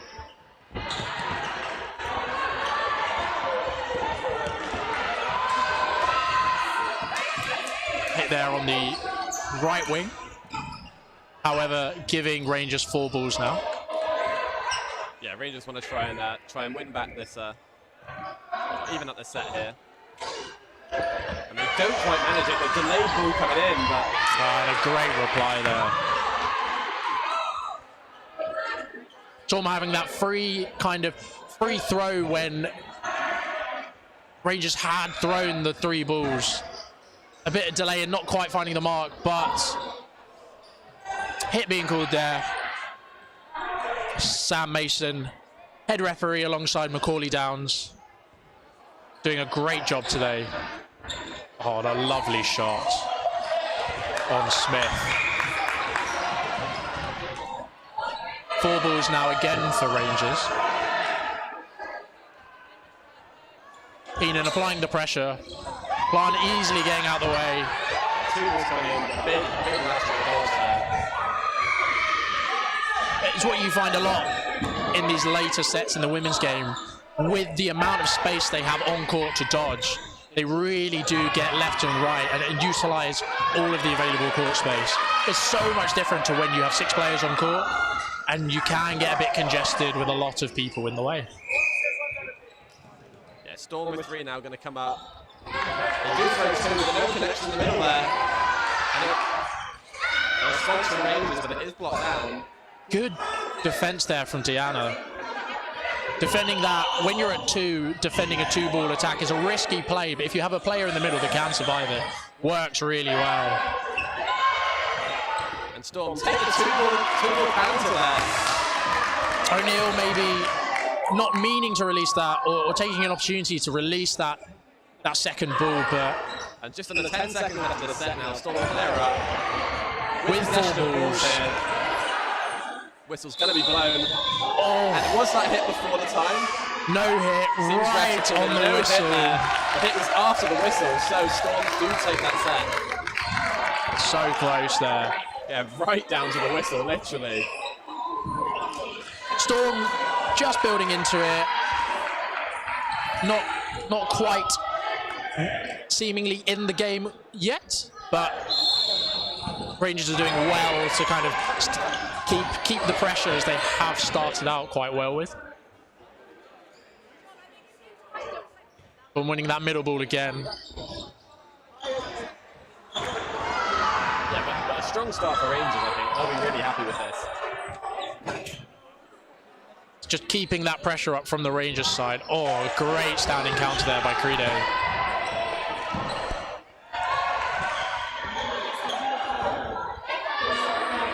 A disjointed attack there. And unfortunately, the ball's blocked down into another player there. Oh, wow. You hate to see it. Oh, and again. Big counters from Storm. Those inward seeking shots, catching a lot of the middle players there off guard. Rangers with 4 now.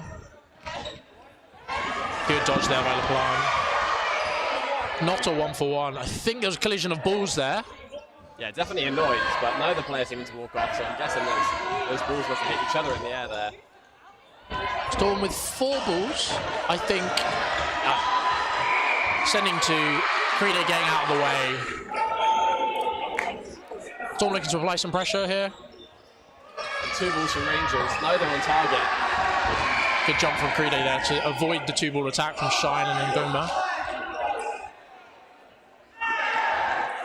And we'll see what Rangers can do with 3 balls here. Looking to even things up here. They don't make the hit, and Storm come up. Good hit there by Heenan. Yeah, Storm really backing themselves in the counters here.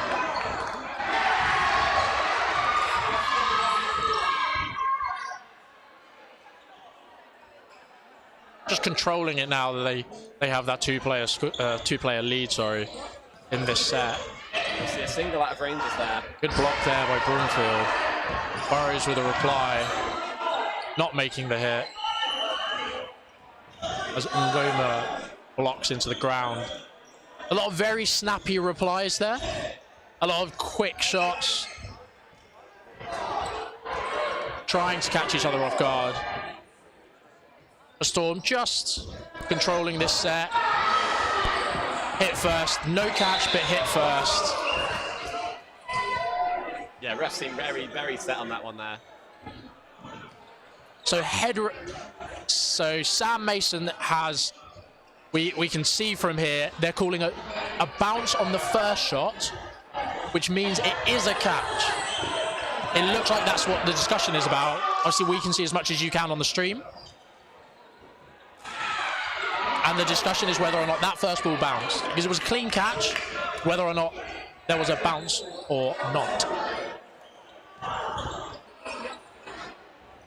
Yeah, it seems like there isn't a potential agreement there. There's a catch called. Yeah, the final decision is that first ball bounced, second ball clean catch. So we are going to see both teams on 4 players here. As time resumes. Some very experienced women here as the referees. So you can trust that a lot of the decisions will be succinct and probably correct. Yeah, about 10 seconds left of the set now. If Storm can make a hit here, they don't manage it. And it's not a there, catch. and it seems like Not that's a going to be 2 catch. hits there. Reason for that is that first player gets hit, that ball goes up. Second player trying to catch it, fumbles it, knocks it back into the first player, and at that point, both players are deemed out. The ball is dead once it connects with 2 players. So player 1 cannot catch the ball once it comes off of player 2 because the ball is dead. Bit of a mouthful there, but we got there. Yes. Yes. It happened to me in a Bucks finals day last year. I made a hit, well, I made 2 hits technically, but was called as a catch, and I'm not still annoyed about that at all. Yeah, it's one of those moments where you just need to communicate. 2 players went for the catch, and ultimately it meant that instead of the catch, both players are out. And it's cost on the set in this case. Does another catch by Crede there on the left wing. And all of a sudden the momentum just starts going the way of Rangers. All towards Rangers, just flicking the ball off. We're seeing time paused again here. I think they just kind of allowed time to go on that one. Yeah, time not paused there. Apologies. I think Storm can take a benefit in that situation, knowing that they do have a lot of players who are playing with their head up and seeing those deflection catches are there, and that's always what you want to see from a coach's perspective, that your players are looking for those, regardless if they don't execute them quite as well as you think you'd like them to. Yeah, the awareness was definitely there. I think it was just down to a little bit of miscommunication there, which is tough. Players are looking up, everyone's shouting. There is a lot to pay attention to on this court. And Rangers really doing work this set. Hit there on Ngoma. Yeah, Rangers going to be 2 players up here on the defensive now against 3 Storm. Yeah,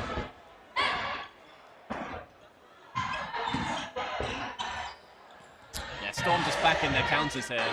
Crede just leaving her hand there, I think. Yeah, a little bit indecisive there, I think.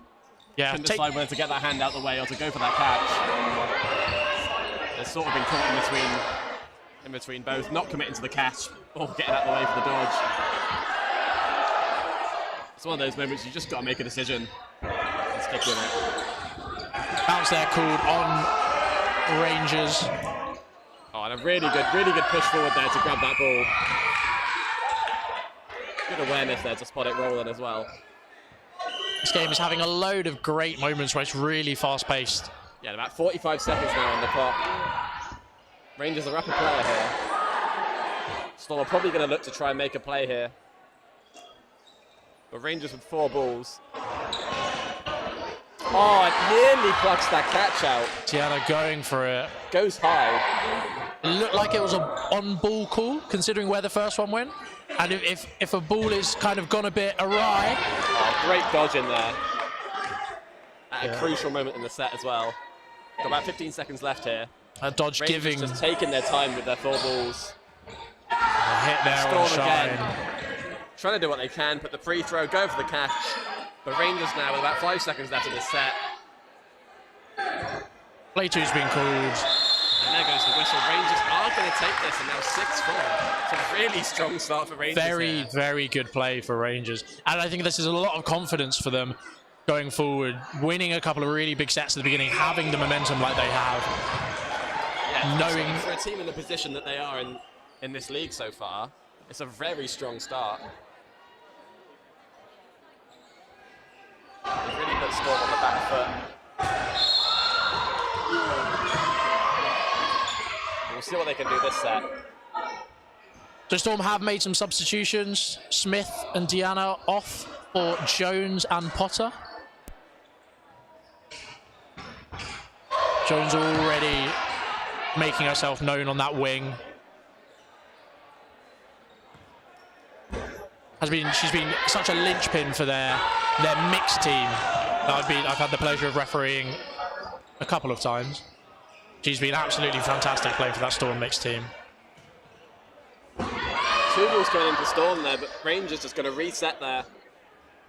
Looks Take like the 4 for themselves. Looks like they are targeting Crede there on the wing with that 2 ball, that cross court where you have two holding, allows you to get that angle from your third thrower that hopefully is outside the line of sight. Some big dodges there. Nice high dodges. Using the space on the court there.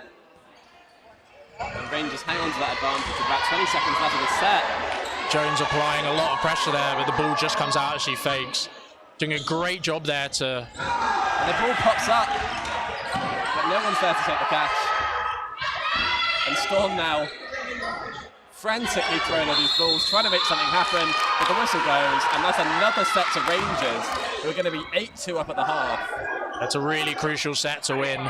That set before and after the half puts the ball in their court.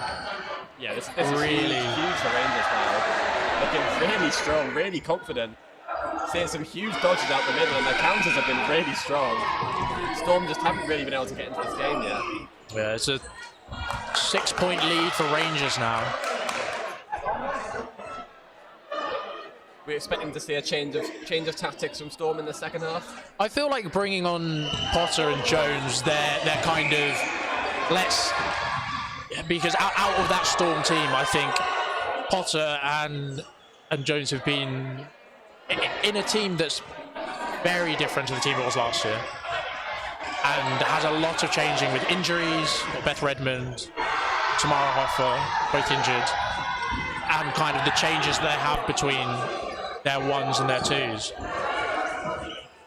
They've definitely tried to bring on some players that hopefully they'd hope have a bit more influence. You could see the pressure that Jones was applying, but that ball just slipping out of her hand, unfortunately, not allowing her to really play that whole set.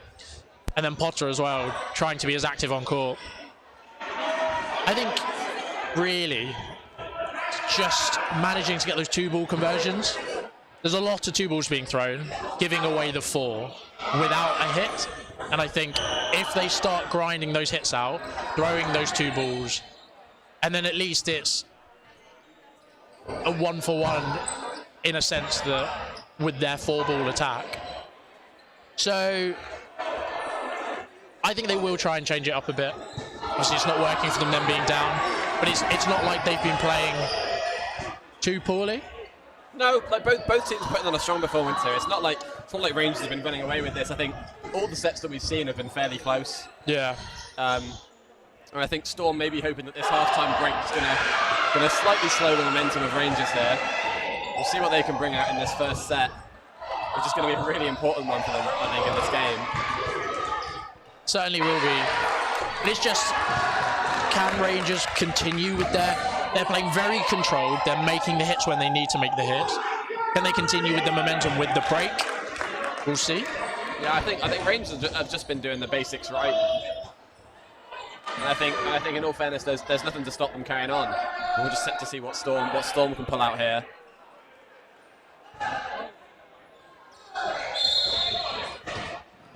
Rangers no longer running for that middle ball with Heenan winning. Yeah, Storm very happy to claim that, but not opting to take that quick start. Rangers very ready for that. And again, really great dodging for O'Neill there in the middle. Of GB Foam fame. Yeah. Good single there from Crede to Al Heenan. Yeah, Rangers will be happy with that. It's a really strong start. And that's not what Storm would have wanted. That ball not managing to stay on the side of Storm. Yeah, and a strong block there.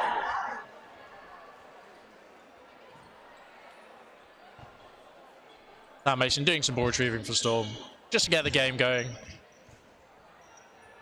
Yeah, and Storm not able to make that single connect. They do make the hit there. Yeah. And that does even things back up. Jones drawing out that post throw and surviving, allowing Goma to make the hit. Rangers not quite aware there. We saw Storm in the last half really aware of those deflections, those potential catches, but Rangers not interested there. Yeah, I think that one was a bit further off court than the other one. Maybe Rangers not thinking the risk was worth it. Great dodging there in the middle from Shine. The 2-ball attack not coming, but Storm now with 4 balls. Yeah, you see Rangers passing that ball across there, switching wings. It hasn't worked out for them. Friday managing to make the block, but her blocking ball just slipping out of her hand. Yeah, loss of control there.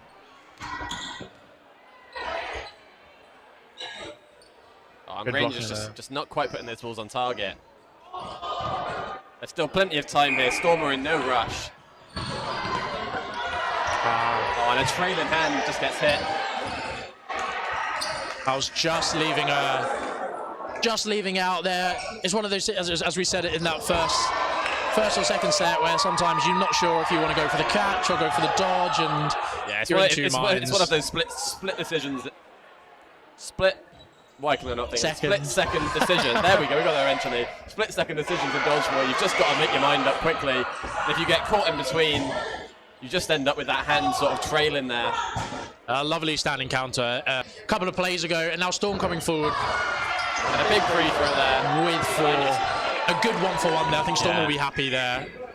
4 Storm ladies against O'Neill on the Rangers team. Probably the brightest shoes, I'd say. They out of all are teams I've seen here. very recognisable. The brightest shoes on court, at least. Well, the 5 players on court.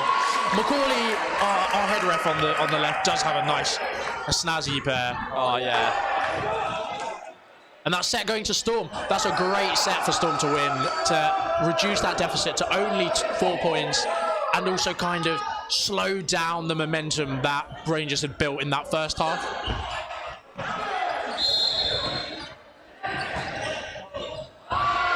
Storm coming forward with a quick start. Good dodging there from Broomfield. Some good tracking there from Jones to follow her across. Yeah, we'll see how Rangers respond to this second half now. Storm claiming that first set, which is a big one for them. A searching shot there from Jones. Seems to be Storm are going with the post throw. Yeah, they've been going for the counters all game. Big dodges from both teams. I think both teams struggling to hit the singles consistently, I think. Which is why both teams have sort of opted for this big emphasis on the counters. Storm now with 3 balls and coming forward to their first attack of this set. Potter not managing to make the hit on O'Neill.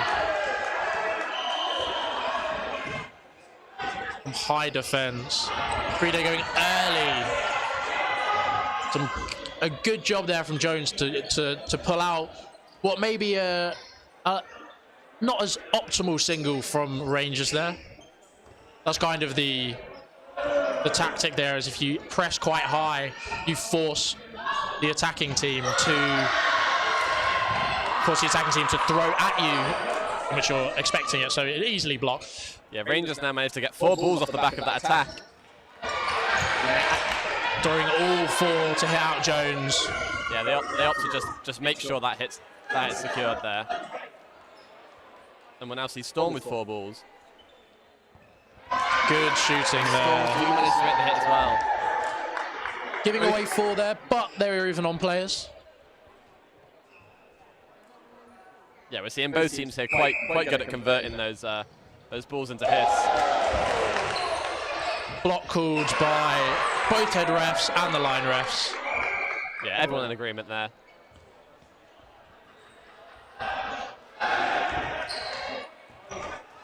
That's a big throw there.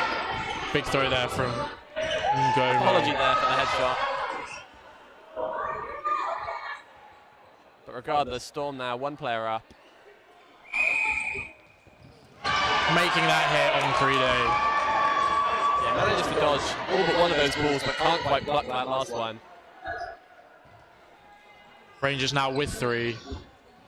Oh, and a They great make a 2-ball attack. really vital hit, I think. Very good hit. Reducing that deficit by 1 player.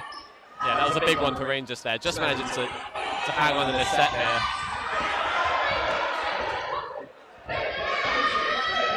A good 2-ball attack there. You could hear it. Yeah, really great communication from Storm there. You can hear the countdown on that counter.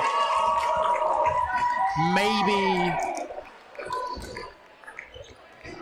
Storm may not have needed to go for that 2-ball attack. However, it's good timing. You can hear the countdown from here.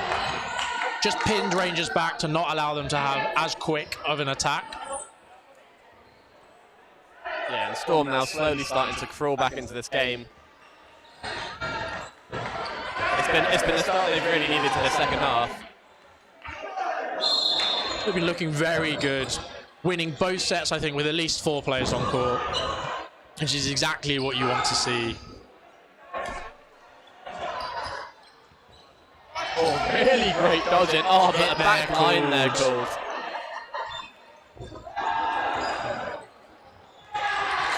Brunfield contorting her way out, but just managing. Some really great reactive dodging. Very good. You see a big mixture in dodgeball. You get the big preemptive dodges where you see a lot of big sideways movements. And a catch from Burrows to bring back in Brunfield. Great job there. But yeah, you get a lot of preemptive dodges, which you can see in the middle there. But yeah, another very important skill is those reactive last-second dodges, just to throw your body out the way of that ball. You get to a certain level where some of the throws you're coming up against are so accurate and so strong that you need to make a movement first, because sometimes you're just not going to be able to get out of the way. I find that high shots, so not a great pre-throw. Really great pre-throw there. The no look almost, but some of the ones that are coming at about face height, they're really hard to judge the distance and the depth perception because of the way they come at you. So you kind of, in that situation, you just got to get out of the way in any way possible. Rangers coming forward 3 now. It's 5 apiece. Storm holding for 3. Yeah, both teams even here. We've got about 1:20 left in the set. Crede not quite managing to get that pre-throw off and getting hit by the reply. Yeah, she picks the right ball there. Manages to single it out, but... and James really great takes awareness the catch there. From Burrows. Burrows did a great job to get up low under that single. Yeah, O'Neal maybe trying to be cheeky and sink that ball around the back, but Storm are just very aware of that.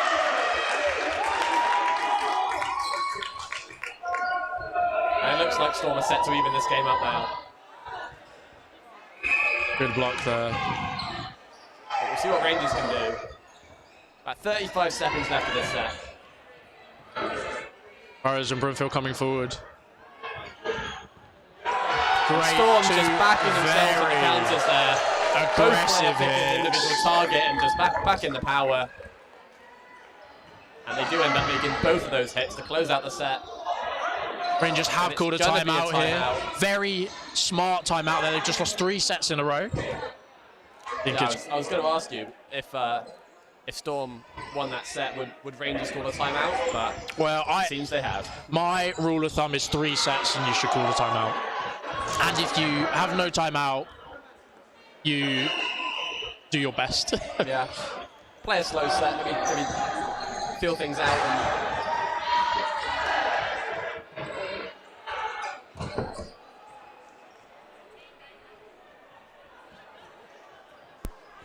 So at this stage of the game, we're all even with about 5 minutes left on the clock. With about 5 minutes left.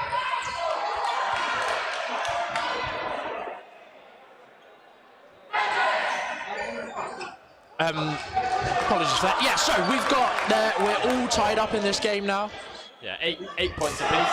We're now looking for, if you in the chat want to suggest anyone for your player of the match, we're gonna try and figure that one out and get a poll ready for you before the end of the game.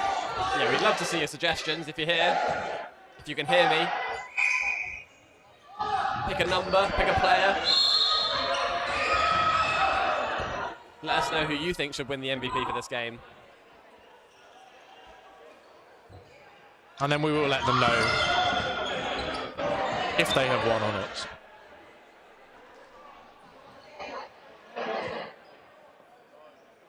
So we see Storm here with 3 balls. So we've just been given some information that we believe is the table in real time. We're just trying to figure it out. So Rangers, Raptors and Storm 2 are all on 8 points, with Rangers at the moment putting themselves to 9 if this score continues the way it is, if this is a draw, which would put Storm at 11 points above Bees at 9. Obviously, if Rangers can win this game, that sticks them at 10 points. Yeah, a minute gone so far in this set. Both teams still with 6 players. And again, great dodging from Rangers there. And it's a 1-for-1 on the counters there. Two very influential players there from Jones and Credo on either side. Two of the big armed wingers that both teams have. Yeah, we're seeing some big exchanges from both teams. Rangers with 4 balls up to throw 2 there. Blanc getting out of the way. 2 balls across court there, maybe trying to catch out the winger with the ball. Storm coming forward with 3. Good searching single there towards Burrows at 4th position. Now Rangers coming forward with 3 balls. And again, great dodging. We've seen a lot of great dodging all game, I think, in the middle here.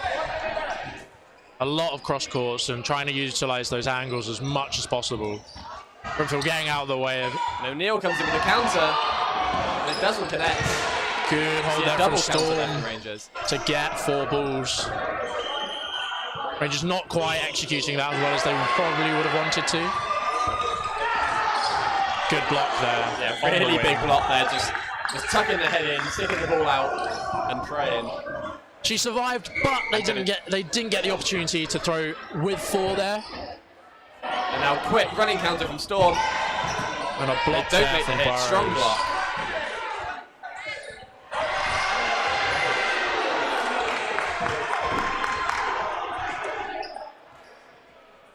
And now with 10 seconds left, Rangers looking to make this vital hit here.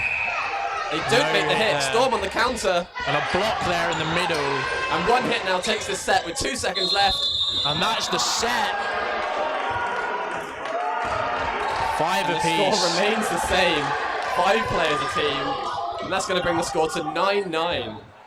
With about 2 minutes left of this game. This is a huge one for Rangers here. Really coming down to the wire here for Rangers to try and avoid that relegation place. Yeah, even a draw here for Rangers puts them in a really good place. Storm going to take this 3rd ball. Rangers haven't opted to contest. Storm not opting for the quick start. Storm coming forward with 3 balls now. A good hit there by Creede to outshine, giving Rangers a 1-woman advantage. However, Storm do have 4 balls. O'Neal being hit out by the 3 balls there at Rangers. The 3 balls there of Storm, sorry. Jones applying the pressure. Rangers coming forward with 4 balls. LaPlante managing to dodge 2-ball attack. Jones making the block from Burrows.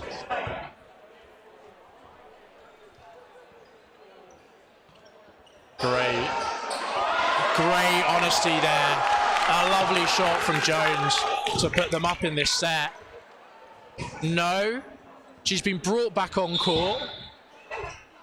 I think if a player has removed themselves because they've called a hit,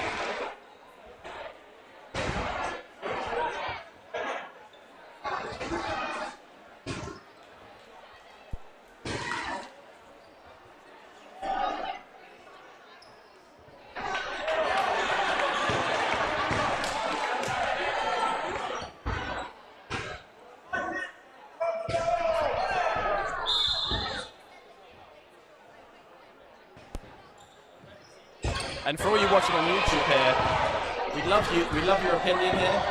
We've got a little poll in the chat for the MVP for this game.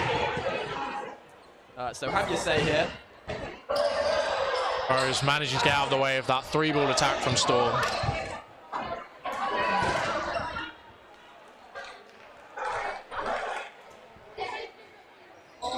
So our MVPs, Ian and A being big hit hit out from there. Rangers there.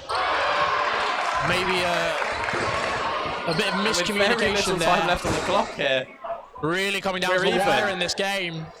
3 balls from Storm. And Storm really need this hit. They Throwing throw all 3 three. balls. Smith And it's a being massive out. hit from Rangers.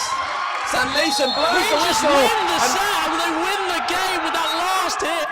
And you can see what it means to them. Rangers now out of that relegation zone with a huge win. They are now at 10 points, equal to Storm 1's.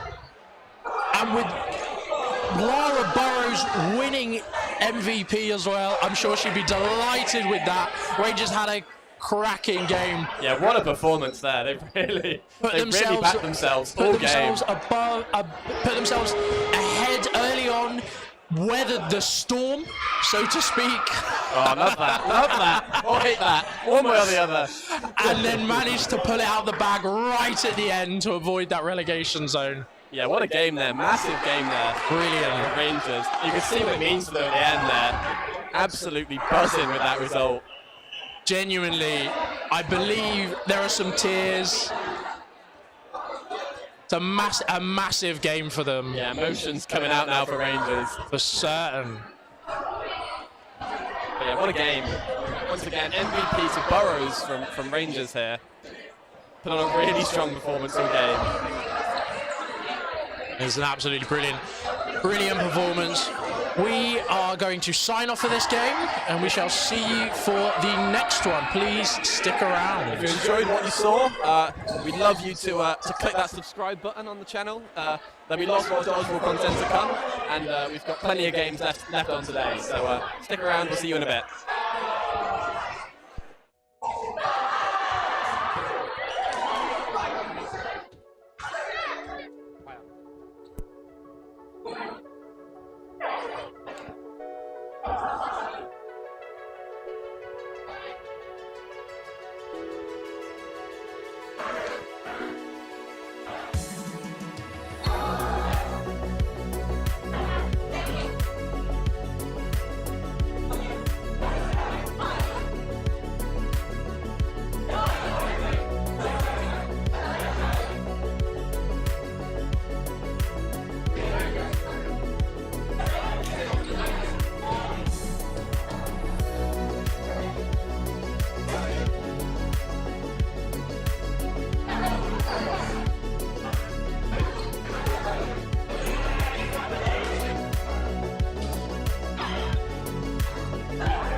and welcome.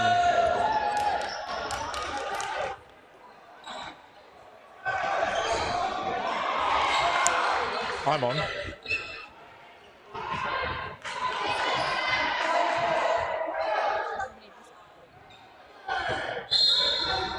Hello and welcome to our 4th game of Women's Super League. We have for you today Bedford Mighty Eagles versus Manchester Queen Bees.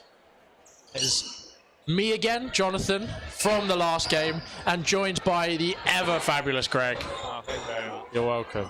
A good game. This is obviously it's very tight at the top of the Super League. You've got sort of Spartans, Phantoms, and Eagles all up there in the midst of things, fighting for that title. Eagles obviously won it last year. Looking to do the repeat. Well, we're about to find out, because if they beat Bees, who have been on a very good run.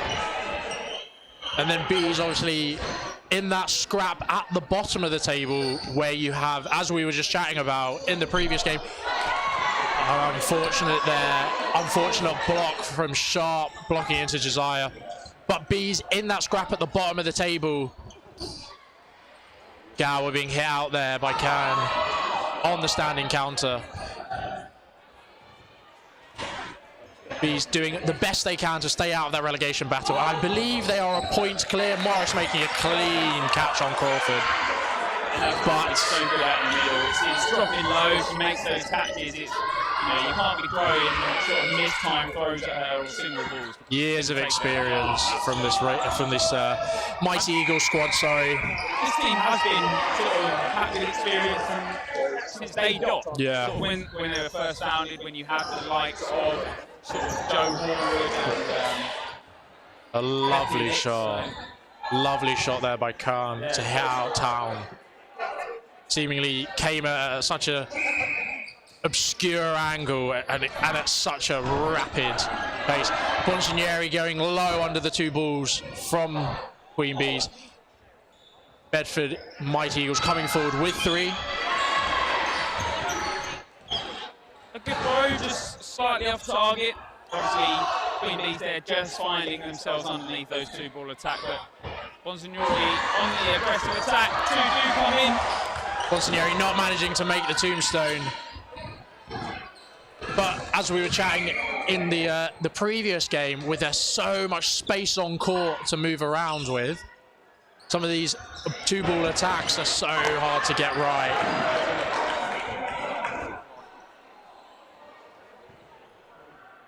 So Bees only down that one player there. Sharp applying pressure on the wing. A 2-ball attack at Josiah, not managing to connect. Now the standing gives Eagles that time to reset. They know the time that's left on the clock because obviously John Rutland is on that sideline there. He's talking to the team as much as he can. So obviously Bedford Mighty Eagles do not need to throw at the end of that set. They'll take the first set, 2 set points up in this game, John. A very clinical set there from Bedford Mighty Eagles. That catch from Morris really being that screw that turned the set in their favour. After a couple of unlucky and different hits, with Abigail being out the front of court and Sharp blocking it into Josiah.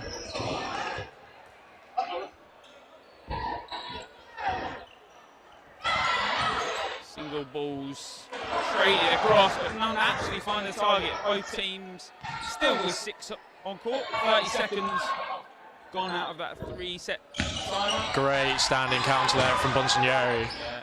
Takes out Hindu.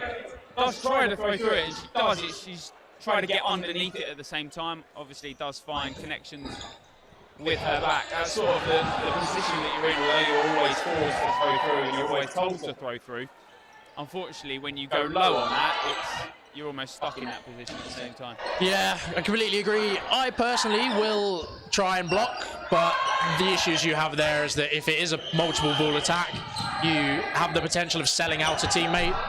But that's just personal. Another teammate, if you did have the other ball, to then throw, or is it like Really depends on the situation there. It would be lovely if you were so in time with your teammates that you blocking would cause somebody else to throw a single, and sometimes it happens, but sometimes it doesn't. It really just depends there, and a lot of the time, some teams will just reset. They'll see the standing counter, the possession given away. 2 very clean hits there from the Bedford Mighty Eagles at the front of court. And it's not scrappy, it's very aggressive tactics that Bedford Mighty Eagles are actually delivering here, and they're coming out top every time. McCarthy getting hit by that 2-ball attack. Yeah, she goes to the block, and it's probably the right one because she jumps over the first, gets that block onto the second one. Unfortunately, the deflection of that block, that ball still being a live one, does take her out in the end. Very interesting. Bedford do play this really clinical game, but with the skills they have on show sometimes, they really can turn it up and utilize the arms and the speed up and down court that they have.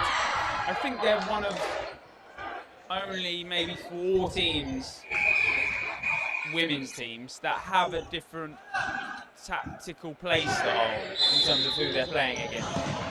And not that other teams don't, it's just Bedford Mighty Eagles are so clinical at delivering all of those play styles. I completely agree. I think it's the difference of a team that has been at the top for so long, and they've been so dominant in some years and have always been competitive, that once you iron out your game style and your play style and you know exactly how you want to play a game, you can start to implement that in different ways based on who you're playing. And that's how you really have a good team, is adapting to what's in front of you and making sure that your core play style can be tweaked and changed to be as efficient as possible. A great cross court there. I absolutely love the call where at ball, but having your middle hold, one of my favorite calls, because it can be so effective sometimes, just as showing with those 2 balls hitting. I think that extra angle that you offer there is, you know, that straight on angle is very nice, and it's always going to cause a very aggressive throw. But that one that comes in from the side, just you're not going to block in those 2 different directions, and that's what's so clinical about the wings throw. Especially here, I mean, every wings throw that Bedford Mighty Eagles have thrown, and obviously I'm not going to blow their trumpets because their dodgeball is showing sort of how good it is, but every wings call has been on time and on target every time. So. Yeah, they're great catch in the neutral zone from Sharp. That is fantastic. The opposite of the commentator's curse there. That's it, exactly that. And, you know, clips like that obviously do make themselves into the play of the week, which you could submit, or we sort of find. And the catch to end the set. Yeah. We'll go to Townhouse and pick it up once Nori's there to sort of grab hold of it. But like we were saying, they can be submitted into play of the meet. Yes. We would love to see your suggestions. We had a whole host for round 7 of different aspects of the sport, with some great plays and some wacky moments. Sadly, I was on the team that was on the receiving end of 2 of those moments, but it happens. That's it. Sometimes they go your way, sometimes they don't. That's it. But please do send them in. We will be shooting posts out for that as quick as possible. We'd love to see your suggestions and love to get the community involved. And obviously, every submission itself gains a 10% off at your checkout on House of Dodge. Thank you very much to them. We'll get a £25 gift card, yeah. Just want to make sure that's correct. No, that's fine. No, that's fine. Correct. And a big thanks to House of Dodge for supplying that. So brilliant to see that.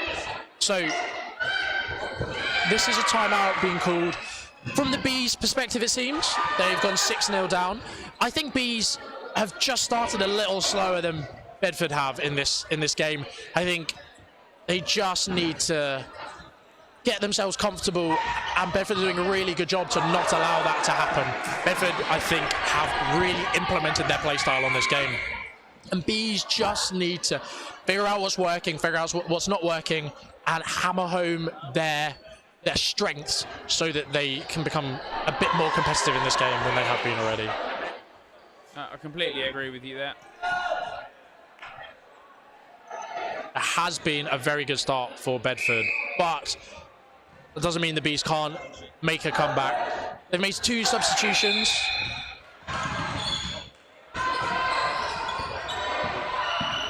With Crawford and Howard coming off, I believe.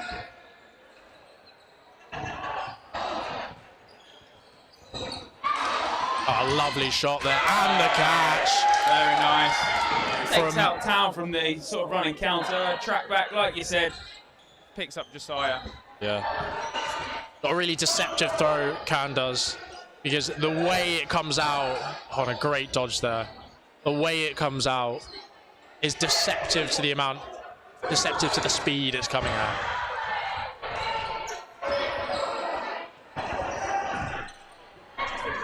Morris with that ball, she's sort of, that's what's so good, that when that middle player sort of has the ball in hand, they take that extra step forward and it does apply the pressure. McCarthy not managing to get that catch at the front of court. But Abigail does pick up that rebound catch that brings on Town, who now sits in middle. She'll pick that 4th ball up, and Bedford Mighty Eagles come forward with a 4, throw 3, and yet again it's clinical as ever. Managed to make that hit. Bees now 2 players down in this set. Searching standing counter coming from Khan.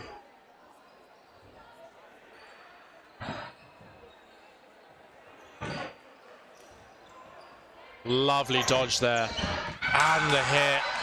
Monsignori managing to take the 1-for-1 there, which keeps that 2-player advantage, for Bedford Eagles. It's a good trade out. Obviously a great then response from him from the side of Bees. Gower not managing to make that catch. Making sure that if you're caught in that neutral zone, in that sort of upper end of your half, that you're being punished for hanging around too often. Cambridge not finding catch. So something you find a little more in the men's game than you do in the women's when it comes to those running counters.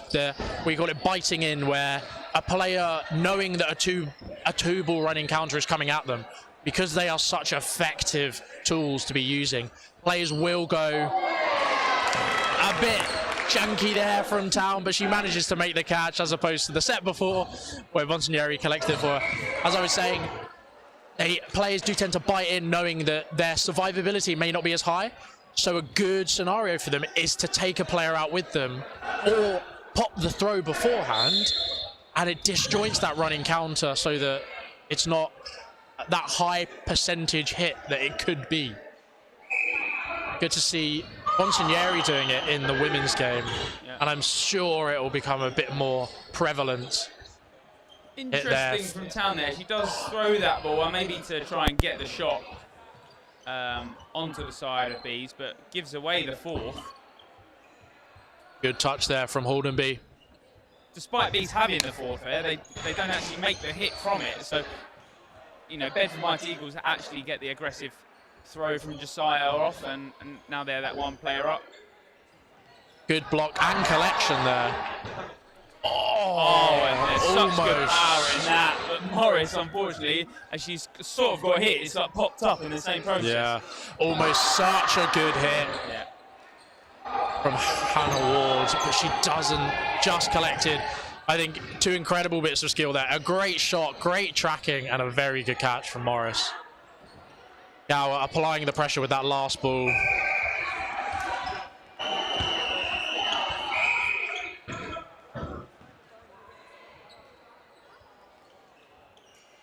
So 2 players up, coming now into those sort of last minutes of that first half. Good block there Just from under Town. 3 on the clock. Yeah, good block from Town. Like you said, she's now sort of playing in that middle. Normally you'd like to see her on that wing spot, but she's playing more central. She is still being given that ball, and it's something that I think comes more from the foam aspect of dodgeball. That last ball is given to the middle player. Yeah, so unlucky there. Sharp going for the catch and it ricocheting into Morris. I think it's something that I've tried to figure out personally. I do like playing foam. And McCarthy takes the catch. Bees are now up in this set, but I've been trying to figure out why you have the ball in the middle. I think, to me, there's too many angles of different threats for it to be effective. Yeah, but I agree. personally. I'm yet to be given a definitive, objective answer as to why it's a good idea. But if you have any thoughts or know more about the foam game than either me or Greg, please do tell us in the comments or in the chat. We would love to know, because I just don't understand it personally. we don't know. Obviously, I was out at Worlds in Canada last year, and I watched a fair bit, but I just don't understand that middle ball being. Like you said, you are pinned down by too many angles. I don't know why it comes from that, not a wing instead.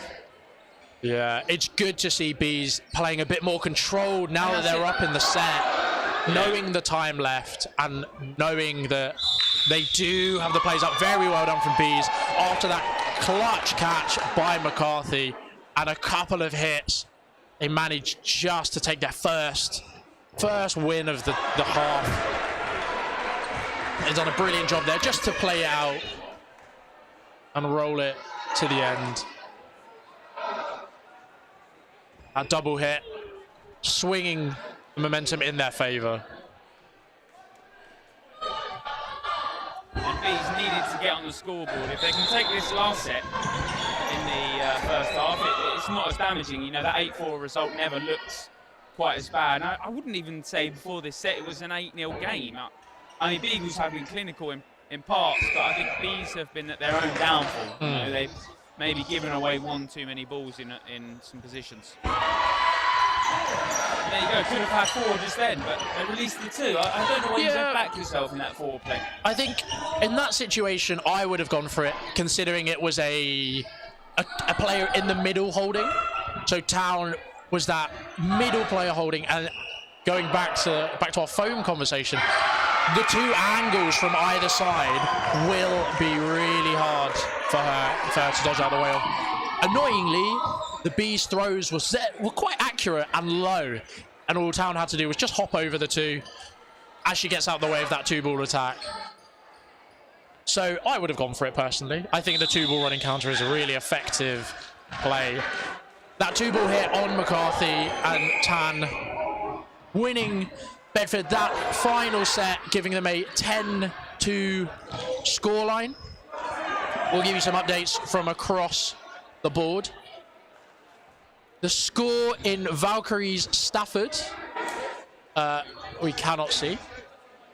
Sounds like some cheers from the Valkyrie side, so unsure what that means. But we'll head to the church now for a little half-time trailer. Oh, brilliant. What an incredible first half of Dodgeball. Welcome to the Catching Out halftime show, brought to you by myself, Nick, Colin and Zoe. What a game. Team B leading at halftime. Zoe, what can Team B do to carry on and hold on out for the victory?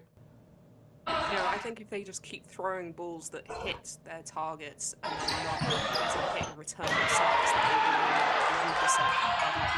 that will end the set for them. That is key. Don't forget, dodge, dip and dive and dodge.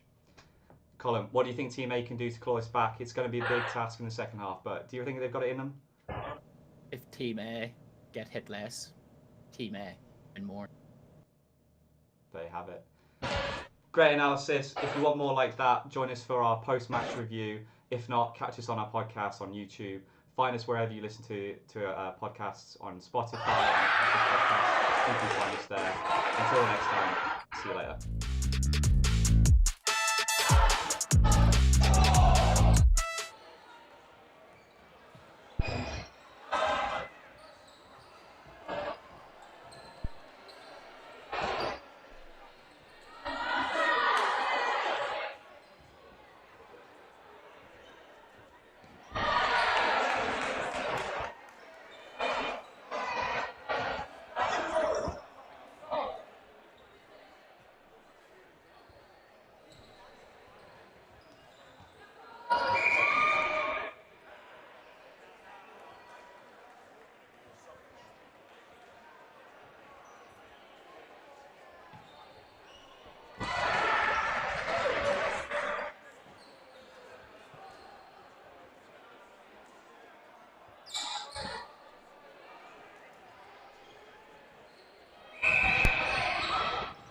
So back into this game.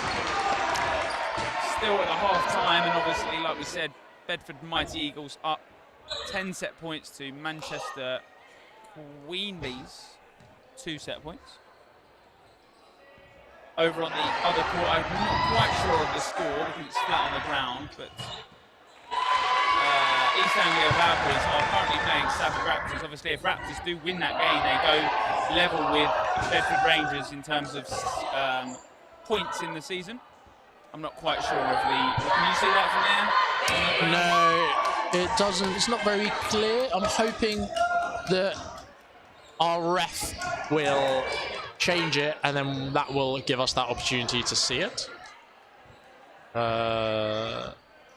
Potentially not. Anyway. Back to the game at hand. Yes, Bees have lined up alongside Bedford Eagles. Can Manchester Queen Bees make that comeback in the second half? Well, we're 15 minutes away from finding out the answer to that. Yeah, that's true. Bees winning that middle ball handily to the point where Bedford Eagles aren't even sending a runner. But we do have some substitutions. Abby Gower is off for Abby Davis, pushing Sarah Town out to the wing. And Francesca McCarthy is off for Crawford in the middle. So a couple of substitutions across the board. See if they can make an impact and make a difference. That block maybe not needing to come, as sent us some searching shots across. Great dodging there by Bonsignori. Josiah managing to make the very, very far cross-court standing counter on Khan. It's one of her specialties, I'd like to say. I think that's one of her high points. She's great at catching on that track back, but her cross-court snipes, the power behind it every time, and it's so accurate and low. Yeah, Town making that catch. A couple of exchanges there. Bonsignori managing to get the hit, leaving Bees with 3 players on court. 2 balls on that sort of aces call, one high, one low, but do not find the target of Crawford. Yeah, they did the job of drawing that block out high, but that second shot not managing to connect low. Josiah applying lots of pressure. Oh, what a great catch there from Bonsignori, and not being hit out as she rolls backwards. I don't think she would have even had a clue if she did roll back and got hit anyway, because but she evades it this time around. Morris throws through despite getting hit and actually does evade it. It's sort of that throw where she turns her full body into it. Done a great job to get out of the way there.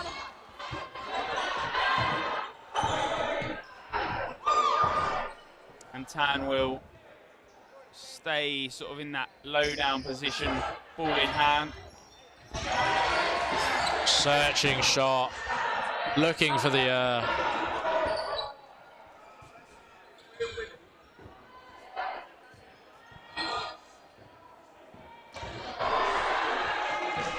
another single ball. Yes, great low. dodging there. Very good dodging. A lot of work for her at the moment. Good hit there. But good discipline from Josiah in the other end, because you know Tan's gone low and does make catches in that area where she heads low into that neutral zone. She's going to hit the running counter. Gets hit by the 2-ball attack. But the time was up anyway. And Bedford Mighty Eagles extend their lead even further, 12-2 up in this game. Done a great job there. It's sort of tight in that aspect at the top, that even though teams are or could be equal on points, the set difference is what separates them currently. Yeah, it's so tight across this league because, as we've said, at the top there's things going on, at the bottom there are things going on, and in the middle there are things going on. So it's great that this league is so competitive and so exciting for us to see. And as we get to these penultimate and final league meets, people are going to be there with the league tables out, looking at who needs to win what game and how many points they need to get. And if it's anything like last year, it really will come down to the wire. And it does come down to the wire. He's coming forward with 3 balls now. Great catch in the middle. That post throw from Monsignori not finding its target. And another one! If you didn't learn from the first, you'll probably learn from the second. Do not throw single balls on the track back there. And a hit. That is a 3 players. Out. Trying to think of the acceptable way to put it. Yeah. Without being a bit too... A 3-player swing, maybe? Swing.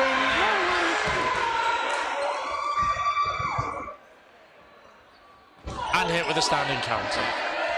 2 out on that. So unfortunate. Great camaraderie though. It's nobody's fault.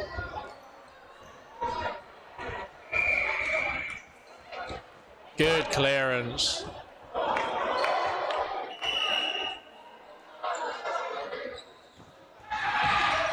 He's up by 1. Good dodge there to get out of the way of Townsville. That's all you've got to do. Track back quick and just sort of that gazelle leap over it, because you know that single ball from Town is going to come in low. It's going to aim for toes every time.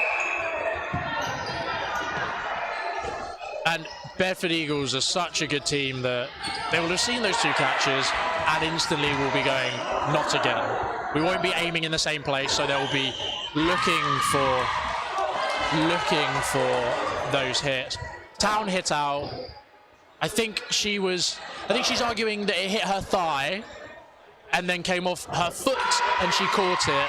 However, I'm fairly out of catch there by Payne. Good discipline there by Crawford.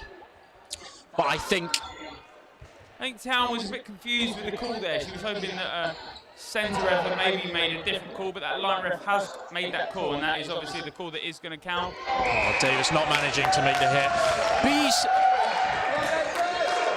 finishing that set quite comfortably with a good 2-ball attack, and then just cleaning house to win the set.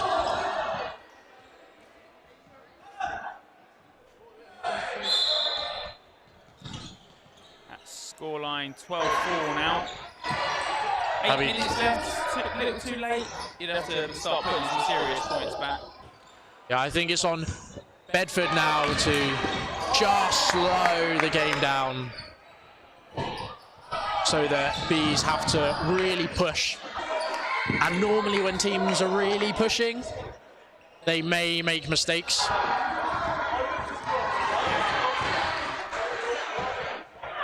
So we shall see. Running counter is going to come in. Different targets though.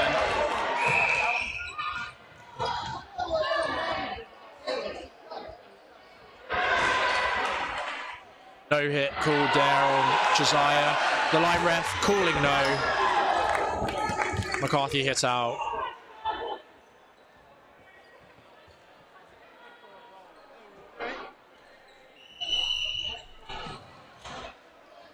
I think Bees maybe a little upset on that decision. I think they do believe the ball has hit Josiah, but she's confused herself, and sometimes that is the way, you know, the 5 balls that are in play, and they're going different ways. You're waiting on that referee to make the call rather than calling yourself out in certain aspects. Oh, what a great catch there by Payne.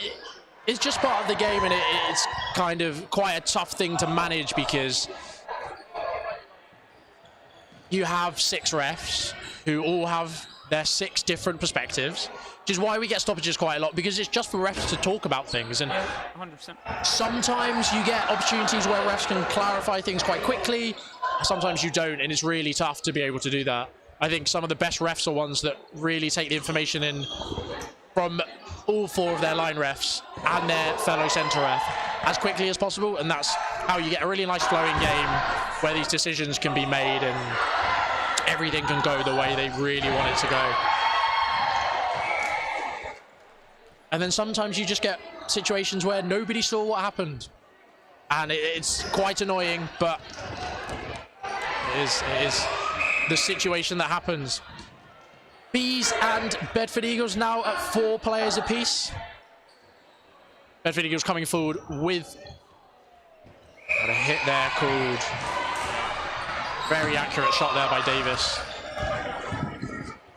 Sometimes they are the ones that catch you a little off guard. They don't come in with full power, but they sort of they stay that same level until they've hit your shoe and you're sort of heading to the outbox. Yeah, they're sometimes the most annoying to play against because they really are deceptive. And the set, Bedford doing a great job just to manage the time there as they put themselves 10 points clear of Bees.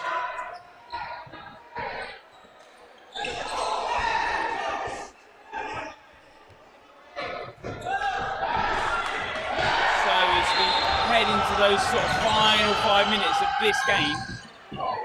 Very unfortunate. A line fault there off the middle rush, or the opening rush. At MVPs for the we game. do, I think, on Bees, you have Hannah Ward, who I believe is wearing 92. Yeah. Not quite sure on the shirt choice and name, but it is Hannah Ward. It is Hannah Ward. And Blue Kern playing at 6, or with the number 6 on her back, currently in the outbox, but I think she's had an absolutely stellar game. And then on that Bedford Eagles side, it's always a really tough choice to choose, I think. Would you say Sharp or Josiah? That's the two for me. I mean, all have played great. Maybe sort of Josiah has controlled the game so well. I think that's probably what's deciding factor for me. I think Charlotte Josiah for me, personally. I think she's had a great game on that wing and has really been making a couple of solid hits and just being the presence that she is on court. I think she's had a great day. A bit of a loose free throw there, however, it happens that way sometimes. You have to be looking, and sort of you always have to look back on stuff like this. But from that throw there from Queen Bees, you have to be looking at making a hit with 3 balls. Yeah. No matter what league you're in. Well, we've been finding down at Spartans that across the board, a lot of the multiple ball attacks are not working as well as they are, and I think it's because you hear a 2 or 3 ball attack, and your accuracy kind of goes a bit because you know you're throwing with people, so you kind of just throw at the generic player. However, sometimes you still need to be accurate. You still need to be putting that effort in to make sure. So we are now sticking. We're now sticking your choice for MVPs. And obviously, just to make sure, obviously, we've got Josiah from Bedford Mighty Eagles and Ward from Manchester Queen Bees. We have just put 92 on Ward because she's wearing a different shirt. So just to clear up, that is Hannah Ward. Yes. As we say that, she does head up to the outbox. And we're just doing this just before the end. So hopefully, if you can vote as quick as possible, we can let the players know as they leave court.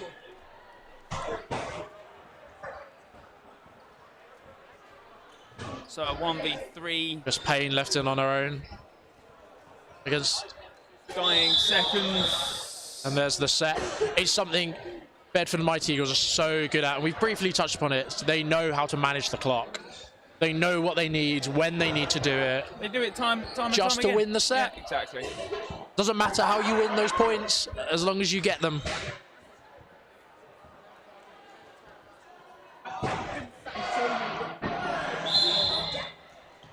That set starts again. Looking to be somewhat the final set. About 1:30 left on the clock.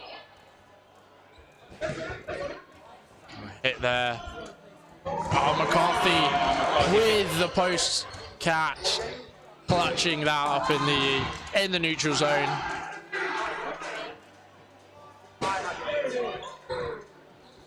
Opposites It's weird. Oh, great The hit. Eagles have done that a couple of times now. Not always been as successful, but always one has made a hit. Sort of those opposite wingers, but you're throwing sort of at your sort of opposite counterpart in terms of one would be throwing at sort of the far left, who would be throwing at the far right in terms of as you look at it. It's interesting if that's a genuine call or a bit of miscommunication. It could be either. Who knows? Well, we've seen it a couple of times, so maybe a call. Potentially.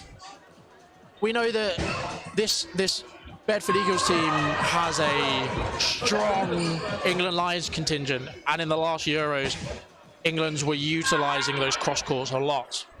So seeing that seep through into this team isn't out of the realm of possibility. And that's a good hole from Khan there. Obviously, that now got 5 balls in their arsenal.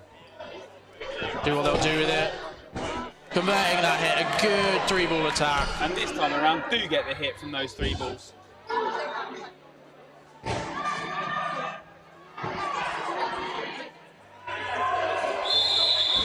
Yeah, just trying to force.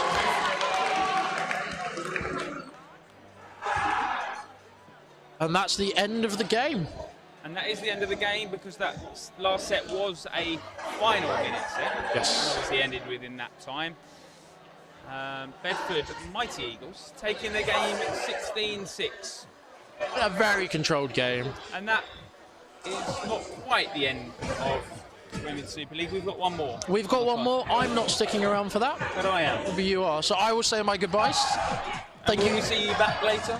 Or Not today. I'm off. I'm off. I'll see you back here for round 9. Yes, but yeah. If you want to hear my commentary, please. Round 9, I'm certain I'll be on the clock somewhere. But thank you very much for joining us for this game. Next up, we have an absolute cracking game for you. Derby Phantoms versus Leamington Spartans 1s. And looking at the table at the moment, this is potentially that gold medal match where both teams are up there. I'm not sure what the specific points are, but it's going to be a tight one. It's going to be a tight one.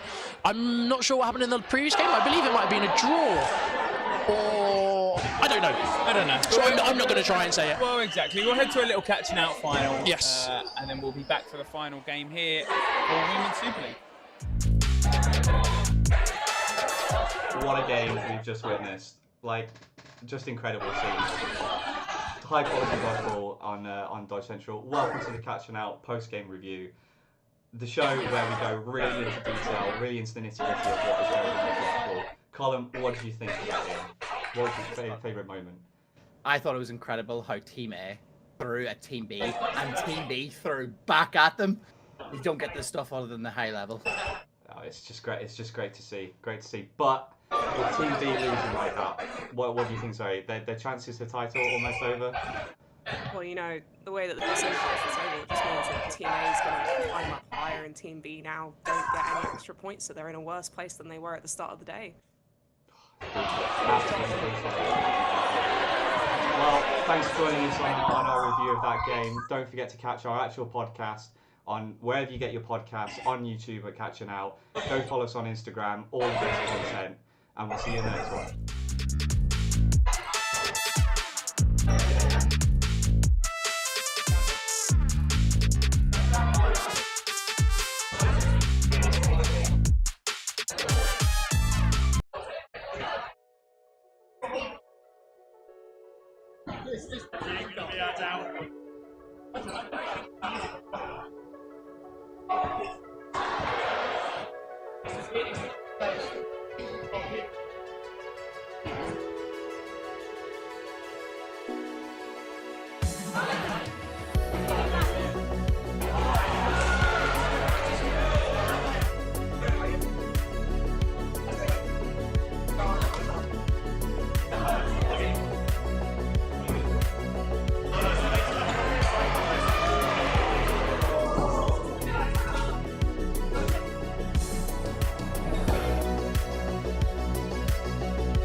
So we're back for the final game of Women's Super League Round 8.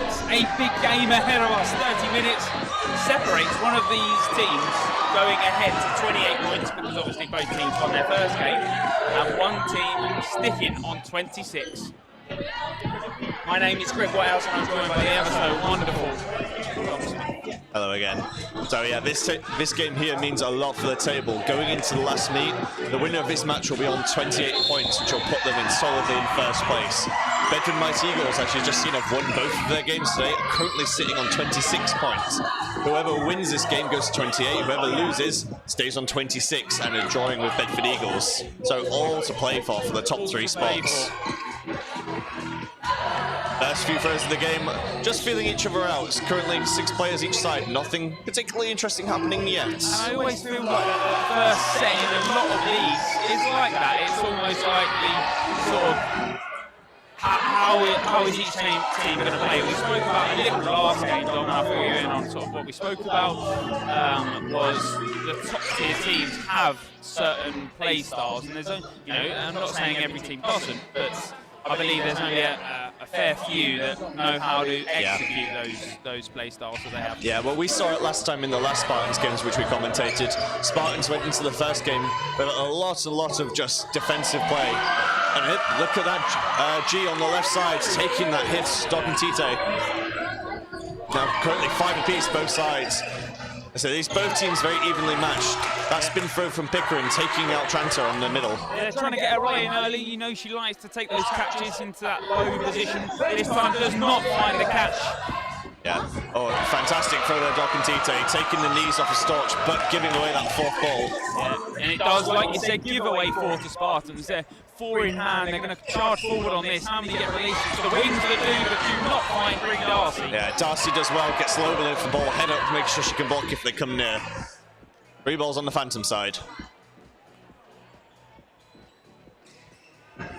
Single throw, Doc and Tite gets the hit onto Harper in the middle. Smith holding court. 3 balls now on the side of Phantoms. First set, who will be taking it? Another throw, Doc and Tite, that relying a lot on her this game, it looks like. And Darcy with that aggressive attack, followed up by Smith, and then what's going on there? And as Maddie Smith does dodge it, she actually sort of leaves Darcy, I guess, under fire from that. Also is on Darcy to kind of look out of the way of that and making sure she's watching the game at all times. However, Phantom's taking a brilliant trade there, losing 2, gaining 1.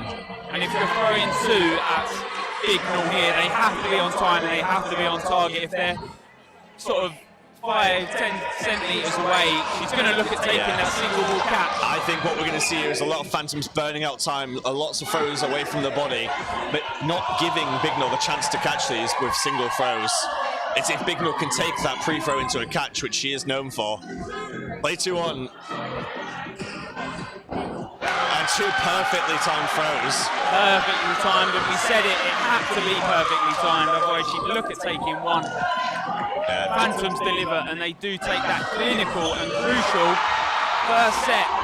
Yeah, I think Doc and Tite really carrying that set on the back, hitting lots of crucial hits that set.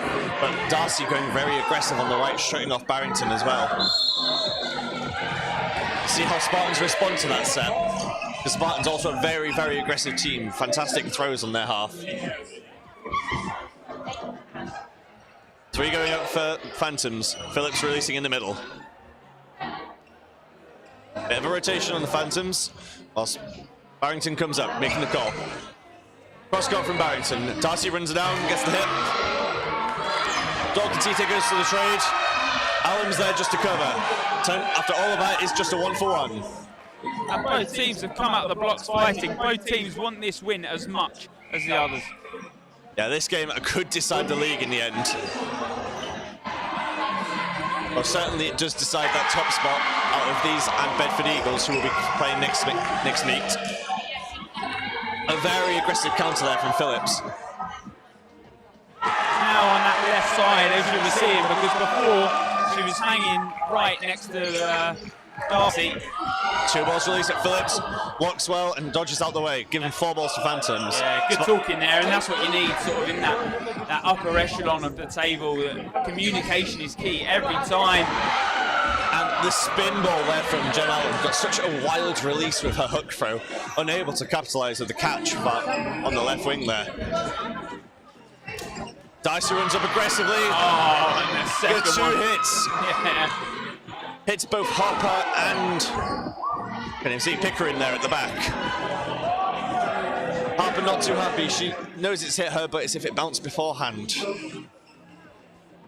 Bounce down to Phillips. Phantoms now settling back into their style of a very slow play style. And that's it. It's that different tactical play that we spoke about just at the end of last set, and they're doing just that. They're 5-2 up. They've just got to sit back now. Minute left on the clock. Play defensive. Play your play style. Trento with the rolling catch. She tracks it all the way in and solidifies it under her body. Now 6-1 up. Yeah, and the hit. Oh, Phillips takes the free throw. Wow. It's can Spartans shut off this early aggression Phantoms are coming out with. Yeah, great start from Phantoms in every aspect. That running counter has been there from the start. Of course, we can't count out the sheriffs yet. We know they have a lot in the tank. I say the first 2 sets, a lot of teams feeling out each other, seeing what they're coming with. Phantoms at the moment coming with a very aggressive style. Can the Spartans match that? Phillips goes a bit fishing, drops that ball. Sometimes it's that mentality when you're taking those catches, you think you can take everything.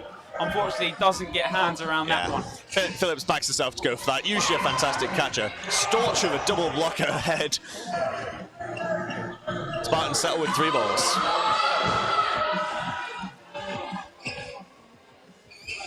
A hook throw from Pickering, not finding a target. Barrington blocks on the right wing. Darcy resets. And that's it. They'll settle back now with a 3 and they'll start to play their own play style. They don't want to rush everything because Spartans in that aggressive play style are so clinical. A 1-for-1 there. It seems that they hit the middle of the pre-throw and then Darcy punishes the right wing, taking out Barrington. However, the 5-ball swing though. Not the position the fans want to be in, but a perfect place to be. Oh, and dodges under 3. Under the 3. Drops to low and then watches the 3rd coming and gets a head under it. But it is a smart play from Spartans. They don't give that 4 away to try and provide the hit. They don't need to force anything. They are up.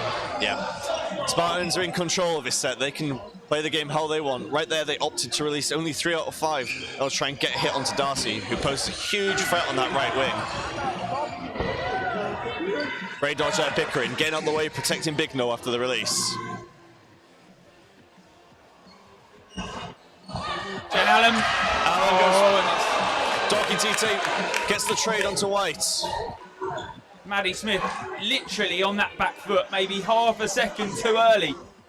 Yeah, otherwise she probably would have looked at taking that throw from Allen.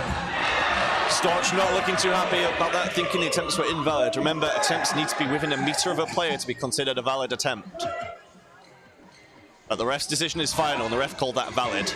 Oh, Pickering takes...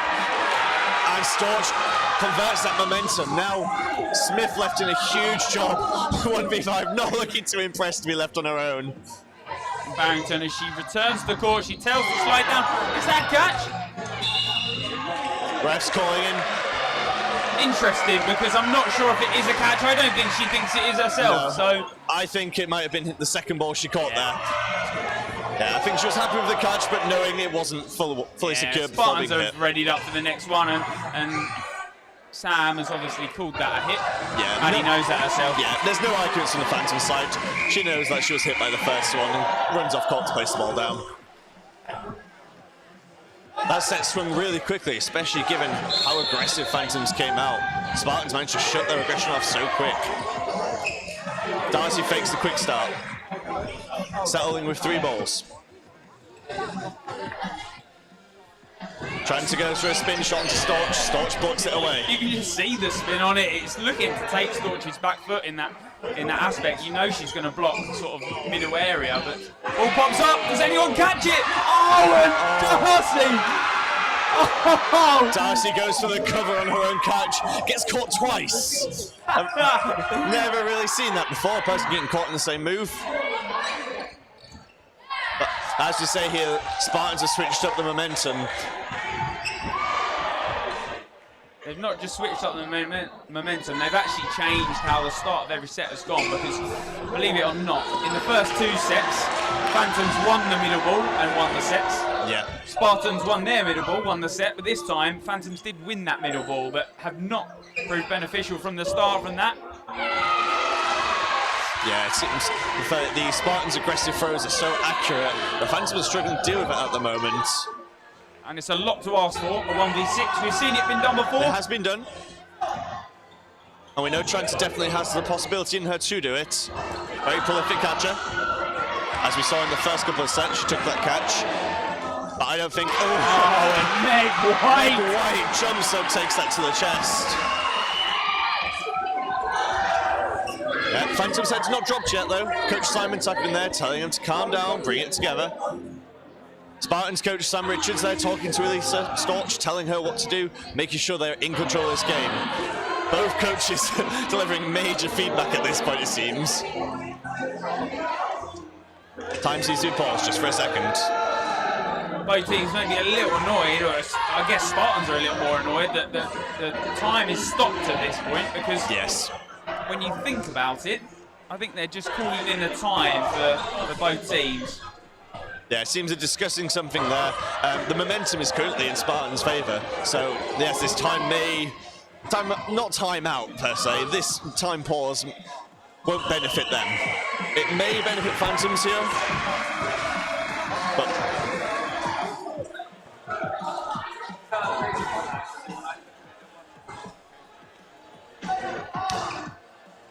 yeah, starting this 5th set now. Spartans win that middle ball again. That ball comes up!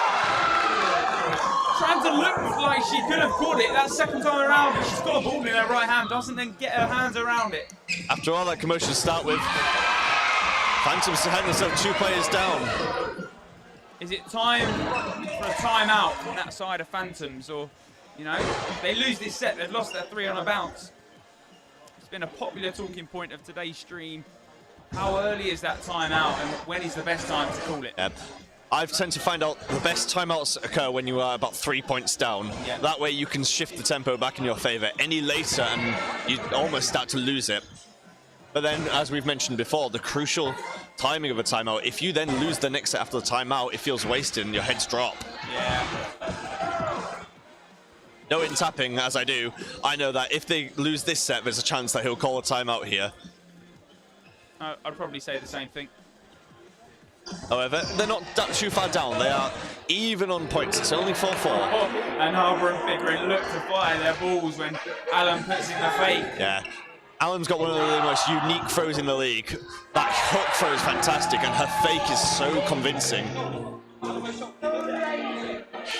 sure if that is a block, but the ref have called it. Yeah, it did look to sink over her head. Darcy unable to sink that catch after the pre-throw.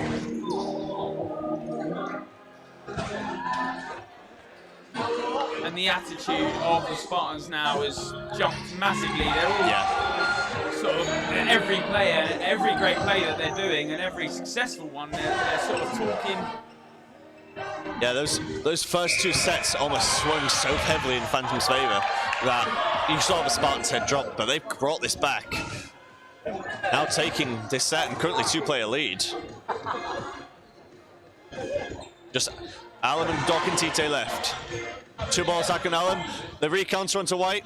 They switch targets onto Harper. Harper covers well, but they track it and they see her coming. And although she's covered low, she left herself somewhat in the neutral zone. If she carried on tracking back, she might have also given herself a bit of a better shot at actually blocking the ball. Sort of when you've gone low into that position, although you've got the ball in hand, those knees sort of that have gone flat to the floor.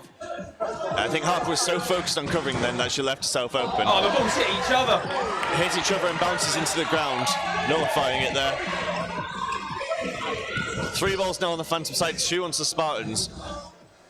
One hits Pickering, they've got to make the hit. And Dorky Tite takes the catch. Only a few seconds left in this. Phantoms know not to release, and that catch by Dorky Tite. Darcy almost takes her out. That catch by Doc and Tite swung that set in their favour. Yeah, really nice. But that was a 2v5. Yeah.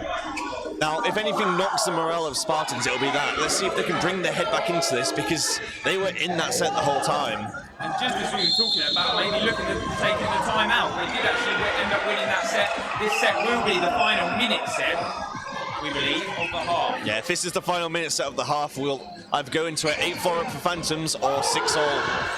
Oh, a big no-take set catch. Infused with herself after that catch, tracking it right to her knees. Darcy's help there, goes to block high, but the cross court takes her out.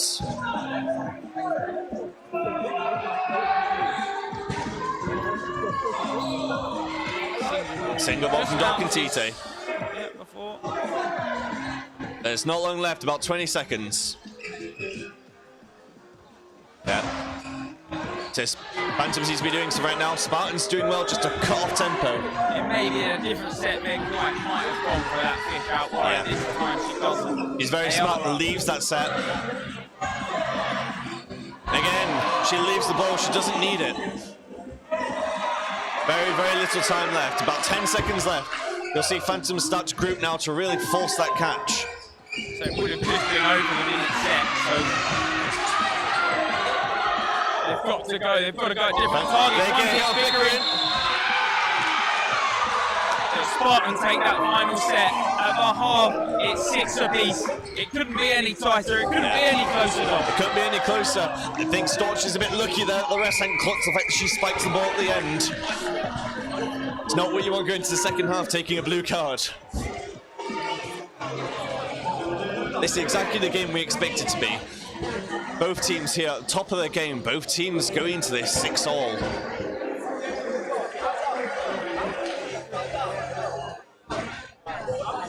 It's that clash of styles we spoke about, the Phantoms' aggression versus Spartans' control.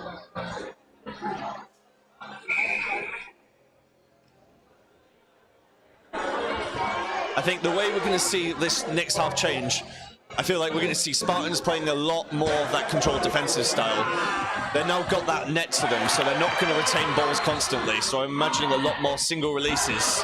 Whereas I'm going to see a lot more aggression from the Phantom styles, really going for those hits on the counters, knowing that they have to get the hit to get the ball back because they have the net. That net behind them now, so it is a different game, you know. We talk about it sort of time and time again here at this venue, that you have one side has backboard, one side has net, and it's, although you might not look at it because you're swapping halves, that is such a clinical sort of... Yeah, it's a morale thing, isn't it? Yeah, it's a morale thing. It's how you're going to go into that half and what tactics you're going to use in sort of that aspect. Yeah, some teams like to prioritize having the net behind them so they can play a more aggressive style of getting the balls back. Some teams like to have the wall behind them, play more of a single ball game.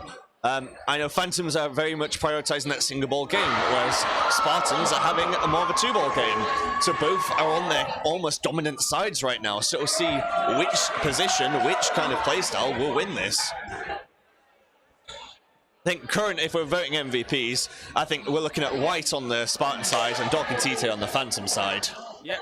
Both of them taking clutch catches, clutch hits here, there, and everywhere.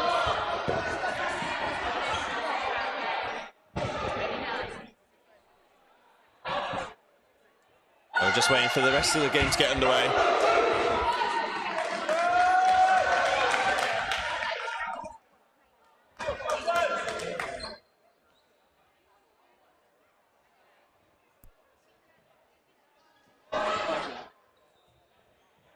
And setting ready up now for the second half. We have had a change of lineup for the Spartan side.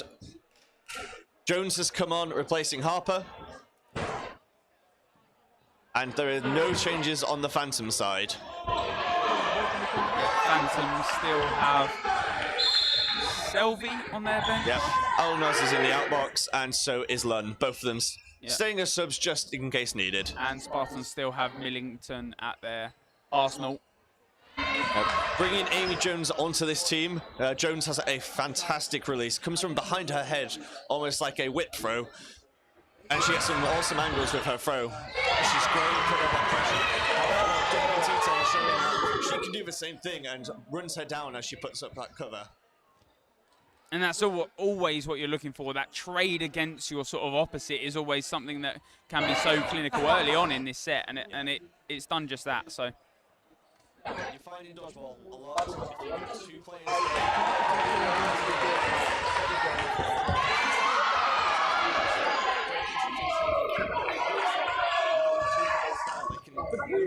Trading pattern now. Yeah, fair enough. I couldn't agree with you more. Spartans now will change this.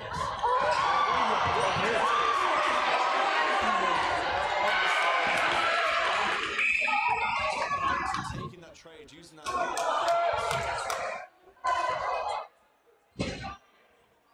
3 balls to Van's side, 2 for Spartans. The same Phillips in the middle. And that's all that's needed. You're those 2 players up. You don't have to push anything sort of in that set. So.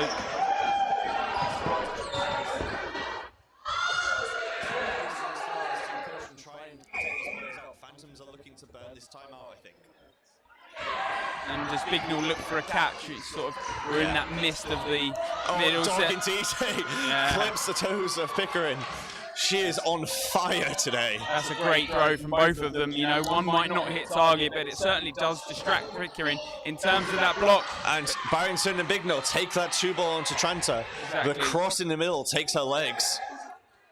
They're not out of this yet, Spartans. Back into that 2-player deficit, minute left in the set. What you're going to find now, though, is a lot of hesitance because Bignell is a very, very strong catcher. So they'll try and throw the balls away from Bignell here. However, Barrington has a huge arm which she can then just run up and launch at you. Oh! There is nothing you can do about that. Turns out if you block it badly, you'll catch it brilliantly. And Darcy shows just that. Allen with the safe single away from the side of Barrington.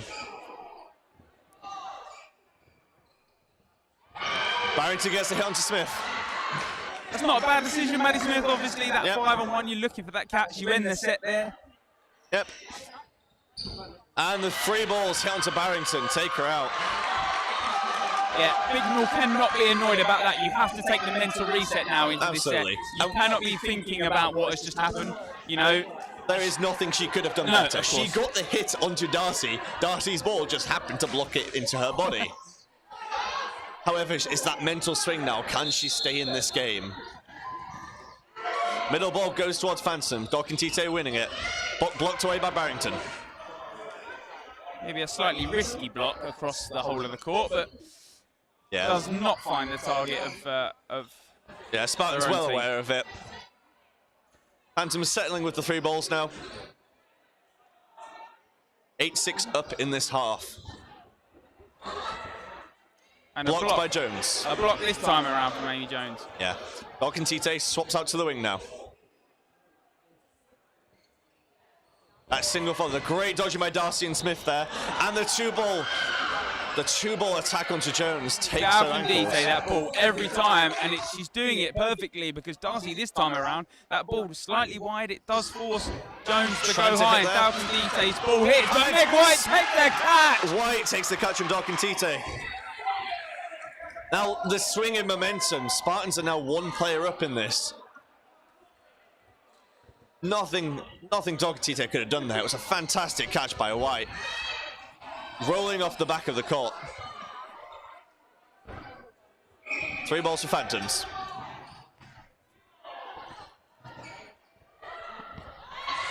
Race 2 at ball, and they get the hit onto Jones's foot as she jumps. However, have swung the ball favour in Spartan's way. Now they have 4. And they're not letting Amy Jones into this game at all. You know, every time they're looking at hitting her. So Allen does not find the dodgy heads to jump right, but this time around. All 3 balls released at such good precision. All spread around her body. She could not get out the way of all 3 with that dodge of hers. But Phantoms this time then have the 4, all 3 at Barrington, but a block. A block call on Barrington. 4 balls now in Spartan's favour. Last time they had 4, they managed to punish. Can they do it again? Right, 2 balls onto Darcy. Darcy blocks. And it's that low block that she's going for every time. Yeah, see if the Spartans last can time trap she that. stood up and blocked, she took the ball into a catching format. So. Slow approach by Phantoms, and they take Storch on it. Black double by Smith and Phillips there, taking out Storch on her knees, evening the game again. A single there from Bignell, opting to rest it. Yeah, good talking from Phillips that right side there, just holding. She knows they're going to be clinical with a 3. Also a lovely release there by Bignell, just wide of Phillips. Oh, and the shot onto Barrington, clips her shoulder as she goes to block. Smith dodges, Phillips resets. Bignell's going aggressive. 5 seconds left, and Smith takes it, and Darcy dodges out the way. Trent comes on with a big hook, and that catch swings the set. Timeout is being called by the Spartans coach there. You know, a couple of sets ago when she went for that catch, it was just trying to get herself in the game. Obviously, it didn't matter too much because they ended up winning the set. And this time around, she takes the catch, she takes the right one, and she gets it. It's a real tough set there for Spartans because the catch by White swung that set in their favour. Yeah. But Phantoms managed to whittle them down one by one with their 2-ball attacks. 10-6 now in the lead. The scoreboard on the for the players hasn't been changed, but it has for you at home. 10-6, the score currently. But all to play for still. Well over 8 minutes left. Still at least 3 more sets in this. And if you're watching from home, start to think about those MVP votes, and maybe you can suggest some down in the comments. Yes. You suggest it, we'll name it. My current MVP I'd vote for, at least the Phantom side, it has to be Dork and Tite. Oh, without a shadow of a doubt. The clinical throwing on her half. And then again, White in that set, showing why she'd get it too. She's been dominant on that right side, you know. Yeah. I think for Spartans, they're finding it really hard to shut off Dork and Tite without committing the amount of ball possession they have to. But let's see what Spartans do. As we say, after these timeouts, you wanted to win these sets. It's a real mental swing if you suddenly do a timeout and win it, because it's showing everything you spoke about is working. Phantom's looking to slow this down. They've got a comfortable lead at the moment, but it's not safe. Dork and Tite wins the middle ball. Very contested, no quick starts will be coming out. 3 balls into the Phantom side. The single ball. Jones tracks it to her body. And that's what they did not want to let her do. Get in that game. Get her head into this game, because you start taking those catches, Absolutely. she's going to start picking up everything. When she's been on that wing, she's been shut down every time. There's nothing she can do, because those throws from Dork and Tite have been perfect every time. Yeah, I think now that Dork and Tite is not facing Jones, almost blocked it into a lucky bounce there. Good block by Storch. Yeah, I think Dork and Tite has been really aggressive on the wing, shutting Jones off the game. So now they've swapped and put Storch down there. And Darcy. And hit first called on Darcy, so no catch. And then the catch on Jones still counts. Yep, hit first onto Darcy, called by the line ref in the far left corner from Valkyries. I think she believes she makes the catch, then gets hit in the face, but another one has hit her leg first. Yes, the first ball went to her. Yeah, it looked like it clipped her leg before that catch was secure. And then obviously Dork and Tite gives away that catch into the hands of Amy Jones. You're trying to eliminate her, but like we said, when you start giving her catches, that's when she's going to be hungry for more. Jones is starting to fire on all cylinders now, and now rotating back to that wing. Now Dork and Tite is out of the equation. She can maybe go way more aggressive on that wing. The Amy Jones we know. And now White takes the catch. As we said, when we go into these timeouts, something has shifted. Can Spartans now take this aggression from this timeout and transfer it into wins? Early proof by Tranta there. They're going to huddle together now to try and look for those catches. Actually, they've been given the second ball, so they'll split onto wings. About 1 minute 30 left. Got plenty of time in this still. Allen with the block. Pushing up court. Woo! Trying to obs for a single.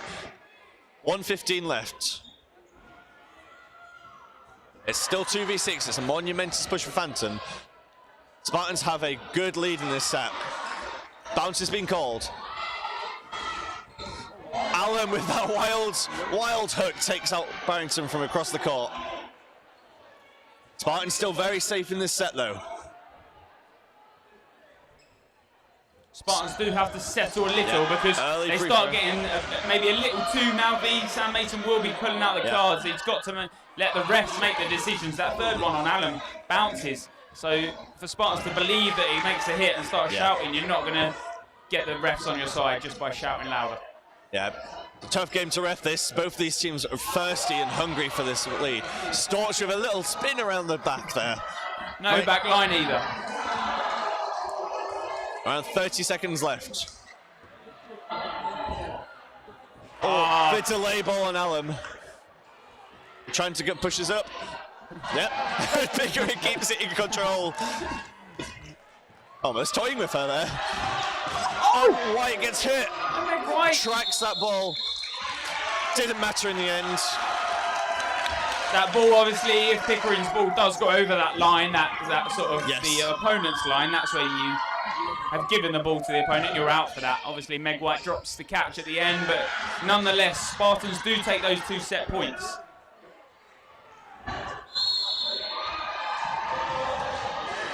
Again, Phantom's very consistent with winning that middle ball. Dorkin Tite rapid off the start line. Yeah, just over 5 minutes left. Darcy does the release and Barrington hit by it.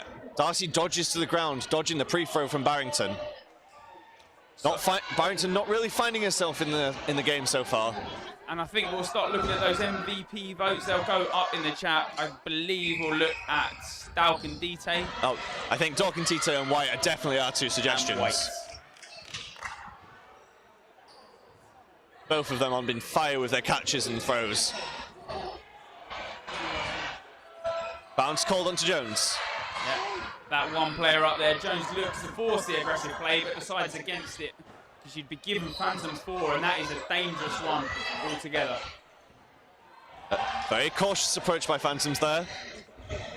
Almost trying to bait out that pre-throw. Yeah.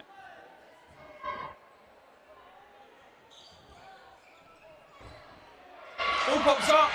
Yep. Phillips does not make the catch this time around. Dorkin Tite goes wide. Darcy does not make the catch. Tranta goes. But Tranta takes out Pickering on the back line. I don't even think she's aimed for her. She's No. looked at Meg White, and Meg White, because she's gone low, Pickering's hand is still left out to that right side. Switches 4 balls onto the Spartan side. And they go all for Dorkin Tite.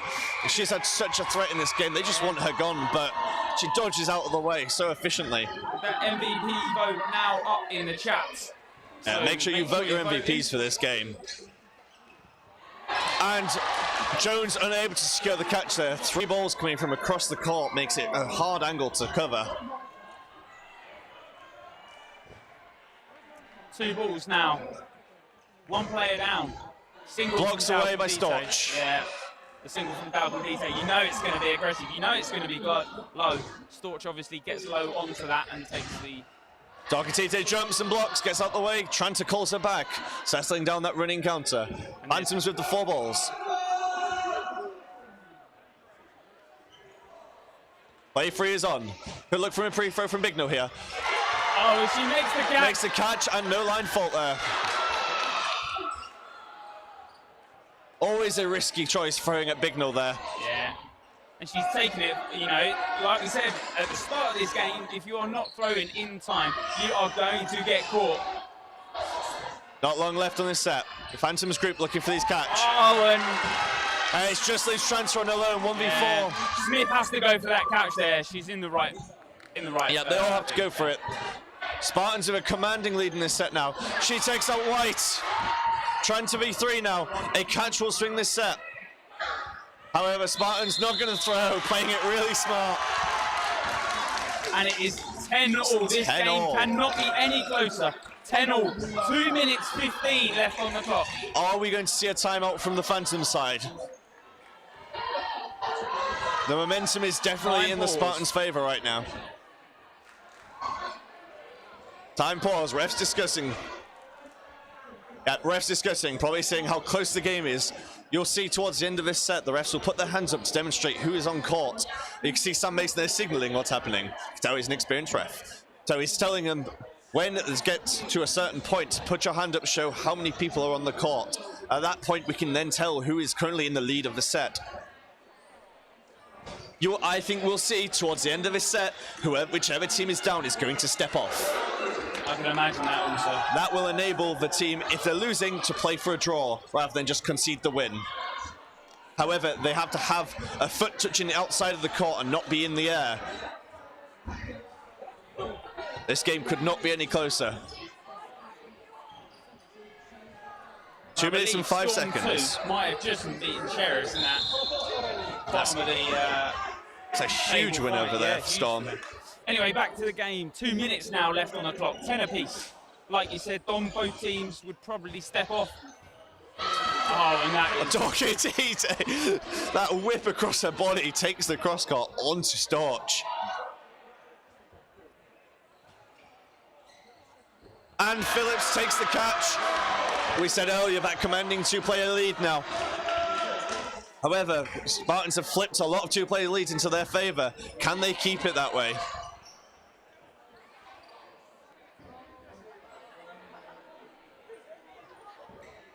Three balls to Spartans. 2 balls released at Tranta. Tranta ducks and weaves out of the way of those. 4 balls now onto the Phantom side. 1 minute 20 remaining. And they release onto Pickering. They also release onto Jones. The hit on Jones is called, and the hit on Pickering. Interesting split of targets there. Indeed, and now it's under that 1 minute, so whatever the next set will be, it will be a minimum and a maximum, maximum of 1 minute. Maximum of 1 more set. I imagine we're going to see Spartans step off here. White goes to the hit, exactly. only 1 player left. You go for the catch anyway, it doesn't matter. It's going to be another set. Yep, Sam Richards, the coach for the Spartan side, advising Harry, saying if we get to a certain point, pull a step off or just go for these catches now. Interesting, maybe slightly invalid. Phillips goes and for the Phillips catch. takes it into this minute set now. We are 12-10 to Phantoms, which means Phantoms have a minimum of a win, but Spartans could take a draw. A minimum of a draw, you mean, that could take a win? Minimum of a draw could take a win. Yeah, you know what I mean. Yeah. You know what I mean? We're all hyped here. However, if this goes to a draw, it goes well for Bedford Eagles, who are in the chasing group.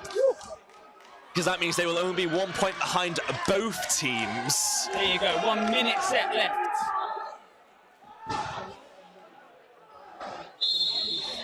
If Derby take this set, they will win and likely push to the top of Women's Super League. However, if Spartans take this win, then it will go to a draw. Every throw will be clinical. The first blocked by Barrington. Yeah, testing Barrington there. Really want to shut her down on that wing. Slow approach by Phantoms. Not want to give much away, and a safe throw by Phillips. That set time there on screen, although it says 140, that only means there's 40 seconds left on the clock itself. Smith gets hit.